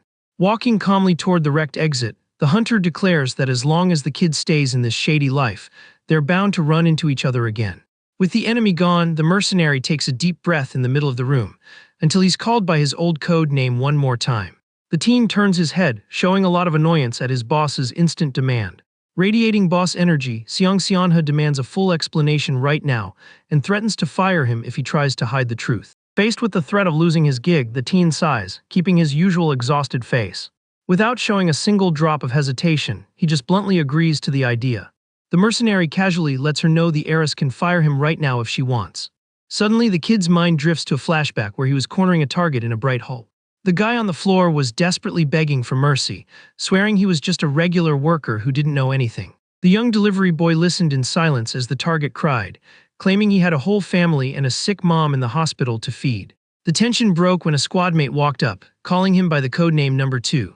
The assassin rocking a yellow suit asked if he was hesitating again, and warned she wouldn't let it slide this time. Pointing her finger like a boss, she complained there was a limit to cleaning up his messes and demanded the kid finish the job with his own hands. Standing next to her partner, the woman stated it was about time he realized the real reason he never ranked up, even though he was the strongest in the squad. Tapping the kid's dark helmet, the leader pointed out his emotional weakness was stopping him from crossing the final line in this job. The target kept panicking, while the assassin declared that compassion was the biggest roadblock keeping him from reaching the top of the organization. Clenching his fist, the young mercenary heard the cruel order to crush the enemy right there. Grabbing his shoulder, the woman manipulated him, reminding him how badly he needed to become number 1. Through the dark visor of his helmet, the delivery guy fought his own morals right in the middle of the mission. Tossed on the floor, the worker kept crying and begging for his life to be spared. The teen's hand was shaking hard, while the assassin used the guy's family as emotional blackmail to force him to act. Unable to commit the atrocity, the kid grabbed his partner's wrist and pushed her hand off his shoulder. Turning his back on the prisoner, the young delivery guy started walking away, abandoning the job halfway done. His merciful move totally enraged the woman in yellow, who screamed and called her coworker an idiot right in the middle of the hall. Losing her mind, the assassin threw it in his face that running away like a coward didn't make him some righteous hero at all. She coldly warned that the target was gonna get eliminated anyway, calling the kid a totally useless bystander in the op. Showing zero pity, the leader took charge and delivered a final strike that handled the prisoner brutally. Silence took over the place as the mercenary duo watched the sad fallout of that violent mission. A bit later, a squadmate popped up asking with pure disgust if Number 2 had refused to finish the job again. The woman in yellow just confirmed her partner's fail, looking massively disappointed. The other hunter mocked the kid's merciful vibe, claiming he was just playing pretend at being a normal human. Watching the young blonde guy walk away alone down the dark halls, the cruel partner labeled him a defect in the organization. The harsh memory fades, dragging the mercenary back to the trashed reality of the luxury VIP room. Still shaken by the past, the teen lets out a confused sound, noticing his client's impatient reaction. Annoyed by the bodyguard's passive vibe, the heiress repeats his words, challenging him. Shock takes over the student as she raises her voice, demanding to know what kind of ridiculous answer that was. Turning his back on the boss, the blonde guy takes the blame, admitting he got blinded by the $1 million offer and thought it'd be easy just following some rich girl's orders. Sighing heavily, the teen confesses he never imagined the gig would get this dangerous and messy. Looking at the young girl seriously, he asks if she has any clue who the people hunting her actually are. Totally unfazed by the danger, Seonha glares back furiously and asks if the big tough fighter is scared of that cowardly hunter. Looking away, the mercenary grumbles that the boss knows nothing about the underworld and that her background check on him was completely garbage. Flipping to a dark tone, the kid warns that if she keeps up this crazy operation, she's actually gonna lose her life for real. The sound of shattering glass echoes through the wrecked room, spiking the tension between the duo. The student ignores the warning and bossily announces that she's the one who makes the calls on whether to continue or bail on the mission. With her crimson eyes glowing with rage, the heiress declares that every decision in this contract belongs exclusively to her. Trying to use his greed against him, the girl throws it in her employee's face that he desperately needs the cash and asks if he really thinks he'll get another gig this lucrative if he quits now. Faced with the solid logic, Lee Sang lets out a long, frustrated sigh. Standing in the middle of the room, the kid admits his big dream of buying a house costs a fortune, but warns he isn't desperate enough to drown in a problem he can't fix. Keeping it 100% real, the bodyguard warns that if more assassins on that guy's level show up, he straight up won't be able to guarantee the student's survival. Jumping back into the convo in the wrecked room, Seonha loses it and asks if that's really all the mercenary can pull off. The heiress throws it in his face that she hired him for an absolute fortune specifically so he could handle this kind of mess. Right then, the injured suit on the floor mutters cynically that she definitely has money to burn. The rich client grumbles that people who have the right to live need to figure out a way to survive. Staring at the fallen guy, the student listens as he suggests she grab all that cash and flee the country ASAP. The dude claims her only shot at staying alive is begging that suited prosecutor for help. Keeping up his cynical tone, he advises the girl to drop her late dad's business and just try to live a happy life. The lackey argues that's exactly what her dad would want. The comment hits the young girl hard, making her coldly ask if he really thinks he has the right to say something like that. Letting out a dry, humorless laugh, the mastermind mocks the guy's audacity. She asks if he really thought she wouldn't dig up all the dirty secrets from his shady past. The man slightly turns his head as he listens to the heavy accusations. The boss throws it in his face that he ditched his own family and now lives a luxury life like nothing ever happened. Dripping with disgust and rage, the girl reminds him that his family members lost their lives purely because of his choices. She curses the suit out, asking how he thought he could just bury that whole history. The harsh truth makes the spoiled client completely snap. He leaps up from the floor full of rage while the student keeps her unbothered posture. Letting the fury take the wheel, the executive charges, hurling heavy insults at the young heiress. But the aggressive flex does absolutely nothing to the girl, staying ice cold. She just asks why he's crossing the line in such a pathetic way. Before the drama could escalate, Lee Sang pops up from behind and grabs the attacker's shoulder tight. The mercenary sarcastically apologizes for interrupting what he calls a lover's quarrel. Sick of the drama, the teen tells the guy to move and go fight somewhere else. He warns he has a ton of mess to clean up here and points at the top-tier companion knocked down on the floor. Staring at the injured woman, the bodyguard brings up the mission's main goal. The delivery guy reminds her that she mentioned looking for the mysterious Yoonji. Still sprawled on the floor after the brawl, the luxury worker gives her final answer. She tells the dude to get out of there and go track down a person named Hongi. Explaining further, the injured woman reveals that this person is actually the real top-tier companion. Breathing heavy, the hostage breaks down why she's pointing them there. She says this Hongi person is the one with the tightest, most intimate connection to the target they're hunting so hard. The fresh lead leaves the mastermind super intrigued. Thinking over the intel, the heiress mutters, trying to grasp how heavy that connection really is. Suddenly, a high-pitched sound slices through the air in the wrecked room. A sharp object is hurled at high speed out of the shadows. With no time to dodge, the student takes a direct hit to the shoulder from a tiny thrown blade. The sudden hit startles the girl, making her feel the sharp pain of the puncture wound. Taking advantage of the boss's vulnerable spot, the suited client sees the perfect opening. He screams the mercenary's name while winding up an aggressive attack against the injured young girl.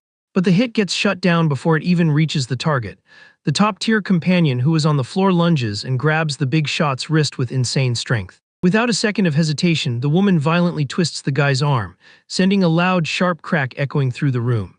The defensive move totally wrecks the attacker's stance. The spoiled exec gets tossed backward, losing his balance in the middle of the room. Dropping into a sharp combat stance, the luxury worker flashes a small stain-piercing weapon. Her protective instinct unleashes deadly fury at the client. Knocked down again, the suit clutches his own wound in agony. The guy tries to stop the bleeding while processing the sudden backstab. The woman with glasses keeps her focus dead and cold on the defeated guy, grading the damage she just caused. To shut the threat down for good, the blonde bodyguard pops up right behind the attacker. The teen grabs the guy's collar brutally, choking him out on the spot. With the chaos handled, the dust settles in the VIP room. The heiress stays kneeling on the floor while the brothel worker steps up to check on her. In a far corner, another employee of the joint watches the whole scene, processing the crazy plot twists of the night. The luxury companion turns her head, inspecting the weapon that hit the student. She recognizes the attack style and mutters the name of a person called Chengguo. The woman's brain works in overdrive trying to connect the dots. Her focus sharpens as she figures out the real danger that just circled the spot. Outside the VIP room, the hallway is totally covered in knocked-out goons. The dead silent scene proves the attack was super stealthy and calculated. Shifting focus back to her underling, the leader asks if the girl is okay. She quickly asks if all that wreckage in the hall was caused by the new enemies. The young worker rushes to promise she didn't get a single scratch, trying to cool things down. She suggests this whole mess must be a massive misunderstanding. Right then, heavy footsteps shatter the temporary peace in the room. Someone is stomping closer with serious purpose through the rubble. Keeping control of the situation, the delivery guy keeps holding the suit by the collar without showing an ounce of pity. The prisoner groans in pain, fighting to breathe under the iron grip. Sweating bullets, the captured VIP tries to warn his boss about the real danger, stuttering. He warns that the blonde kid is a monstrous threat that shouldn't be underestimated. Watching the guy suffer, the student decides to step in. She orders her bodyguard to drop the prisoner and cut the violence. Fixing her posture, the young heiress scolds her employee, claiming that violence for no reason is totally banned. She declares they at least need to try talking to these people before throwing hands. The mercenary looks over his shoulder, hearing the boss's pacifist order, keeping a firm grip on the enemy's clothes. He starts defending his rebel move. Radiating a dark, heavy aura and overflowing with annoyance, the teen is super blunt. He throws it in the boss's face that he's completely furious and it's exclusively her fault. Her partner's raw honesty leaves the girl processing his outrage in the middle of the room. The delivery guy finishes his thought, reminding her that all this anger doesn't give him the right to actually hurt her physically. To blow off some steam, the young kid raises his stained hand, pointing at the captured suit. The move makes it crystal clear who his real punching bag is for this chaotic mess. Continuing his rant, the teen admits he doesn't know all the details of this crazy operation. The top-tier companion drops into a defensive stance facing the blonde kid's threat. The mercenary explains that those people were marked for elimination through an official hit request on the app. The luxury worker's glare gets even sharper, predicting the worst. With pure coldness, the bodyguard announces he's gonna finish the job and take them out right there. Watching the tragic ending get closer, the underling throws herself on the floor, begging for mercy. The young girl desperately asks the guy to hold up and not do anything crazy. Still choking, the preppy prisoner cries out for his leader. He begs her not to let him suffer like a loser. Taken over by a protective instinct, the woman in the dress charges with insane speed. She rushes the mercenary, ready to defend her allies. The teen simply turns his head casually, watching the desperate rush. He keeps totally cool facing the incoming attack. The delivery guy's face stays relaxed and cold under the red lights. The kid shows zero concern about the woman's threat. At the last second, the heiress steps between the two fighters, blocking the path. She puts her arm out firmly, stopping the top-tier companion's charge. The boss's protective move makes the delivery guy a bit awkward. Looking away embarrassed, he apologizes, admitting he totally crossed the line with his threats. The student looks away too, keeping a stiff posture. She grumbles that despite everything, she still doesn't accept the employee's reckless and rebel attitude. Demanding transparency in their team-up, the young girl throws it in his face that she laid all her cards on the table without hiding anything.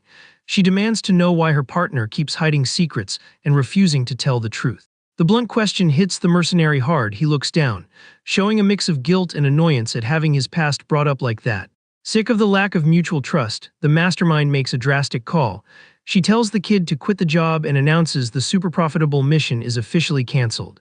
Far from that chaos in the VIP room, the scene cuts to the district's busy street. A humble late-night food stall lights up the sidewalk, welcoming its customers. Hot steam rises from the pot as delicious skewers cook in the boiling broth. The simple vibe is a massive contrast to the brothel's luxury. A suited guy takes a massive bite out of his snack looking super eager. The client seems to be genuinely loving the street food. Chewing with his mouth full, the suit lets out a sound of pure satisfaction. He shows he's incredibly relaxed in this late-night spot. Radiating friendly energy, the man offers food to the person sitting next to him.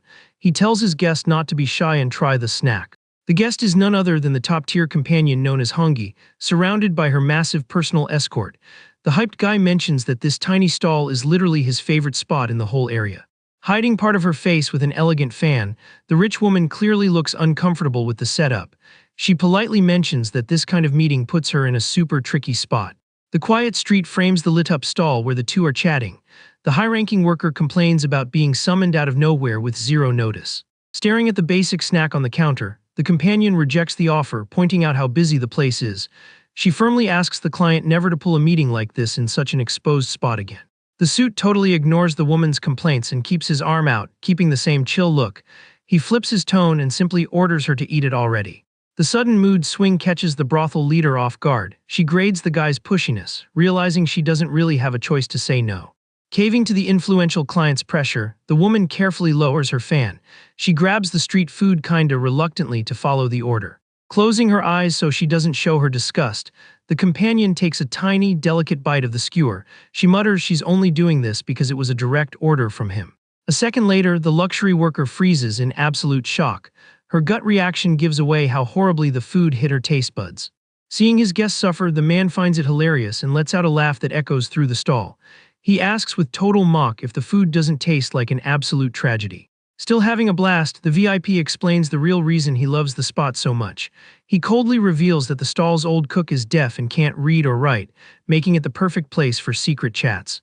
Getting back to the chat at the stall, the suited client complains that the old lady's food was never good, but now it literally tastes like trash, guessing she must be going senile.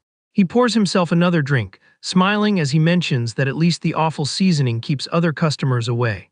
The companion coughs after choking down the sketchy meal, while the man decides to cut to the chase of the meeting. Calling the woman the leader of the first class, the big shot asks straight up if she's the one who put the bounty on the target. The suit leans in with a sketchy look, claiming there's no way she pulled all that off solo and that she definitely has some heavy-hitting backup behind the scenes. Wiping her mouth delicately, Chengguo keeps a straight face and sarcastically asks who that person could even be. Deciding to play his game, the woman plays dumb and swears she has zero clue what he's talking about so suddenly. The client just pours a little more of his drink, mentioning that people usually hit up this neighborhood to do whatever they want. Pointing a bossy finger, the man makes it clear that this turf belongs to him, warning that if she crosses the line, it's game over for her. In total silence, the luxury worker just sets her fork down on the wooden counter. Standing up elegantly with her squad, she tells him she'll take his advice seriously and bounces from the spot. The big shot stays sitting alone at the lit-up stall, just watching her leave. The brothel leader strolls calmly through the city's night streets, flanked by her escort. Stopping halfway, the woman looks over her shoulder, looking insanely annoyed about the chat she just had. With her eyes glowing with pure hate, the companion curses the suit out, calling him a miserable old man. The woman's mind flashes back to 6 years ago, when she was kneeling on the floor congratulating that same suit on his election. Back then, the young worker in the light dress politely offered the best booze they had for the client to celebrate. But the guy rejected the offer instantly, pointing an arrogant finger while surrounded by other girls. The client demanded to be served by the girl right next to her, completely ignoring the companion trying to introduce herself. While the other worker filled the VIP's glass, Chengguo remembers she spent the whole night just standing there looking like a total joke. Reliving that humiliating scene in the dark, the woman mutters to herself that she could never forget that awful moment. Snapping back to the present, the luxury leader looks out at the city from a balcony when a voice asks why she's rocking such a heavy face. A guy wearing a super flashy fur coat walks up, hyping his princess's smile and demanding to know who had the nerve to upset her. Pulling down his shades, the newcomer introduces himself as Hyo Sangjian and asks super casually if she wants him to take out the person responsible. Hyped that her ally showed up, the woman turns her head and affectionately calls him darling. The guy intimately strokes her arm, while the companion asks how many more times she's gonna have to repeat the same rule. Hugging the man on the lit balcony, she demands that from this second on, he only call her Her Majesty the Queen. Flashing a wicked smile, the brothel leader figures it's finally time for all her hustle to pay off big time. Checking out the city view in her partner's arms, the woman reveals that the president himself is gonna visit soon to legitimize her new title. Super confident, the luxury companion declares she's not just gonna rule this dangerous district. Tracing the city lights with her fingers, the woman swears it won't be long before the whole world is in the palm of their hands. The flashy partner listens to it all with a huge smile, while she lets him know she needs to ask him a massive favor. The boss shows him the pic of the intruders on her phone, explaining the rebel duo is causing pure chaos in the district and her goons can't handle them. Holding her ally's hand sweetly, the leader asks him to handle this problem personally while she wraps up her meeting with the president.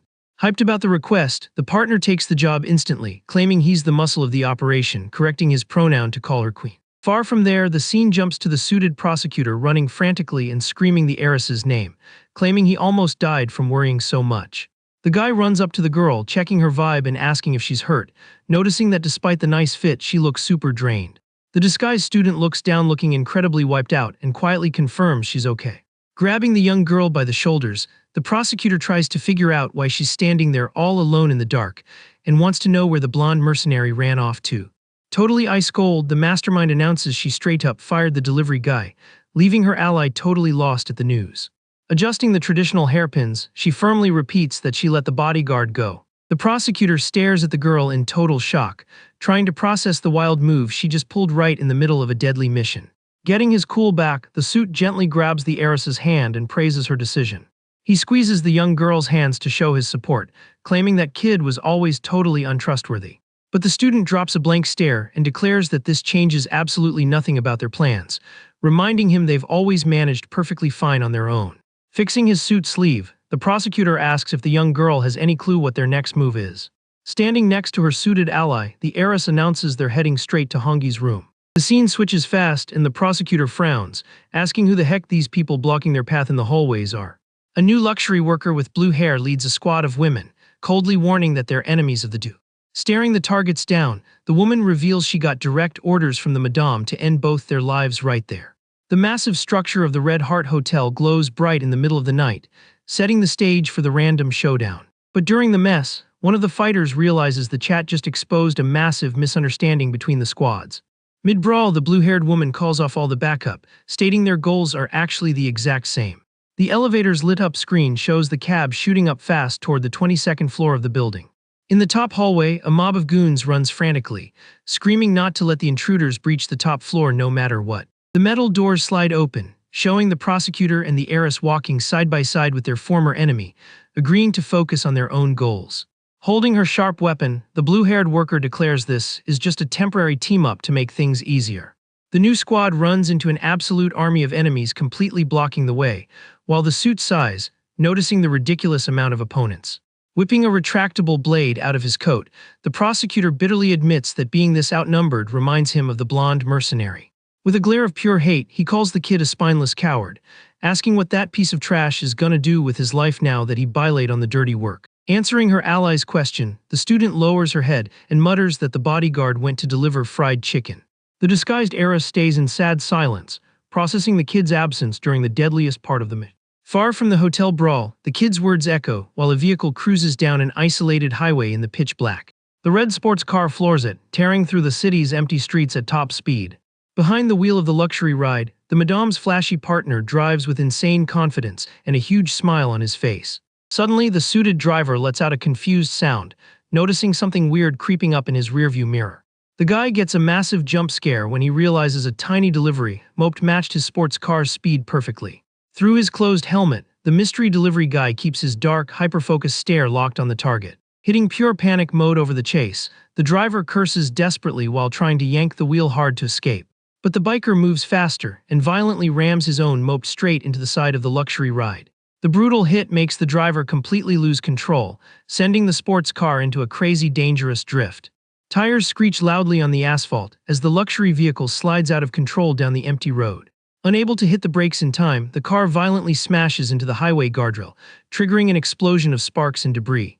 Thick smoke pours out of the wrecked engine, leaving the ride totally totaled in the middle of the dark highway. Shattering the silence of the crash, the orange-suited delivery guy steps firmly onto the asphalt, ready to finish the contracted hit. Heavy smoke takes over the highway while the red sports car sits totally flipped and wrecked on the dark asphalt.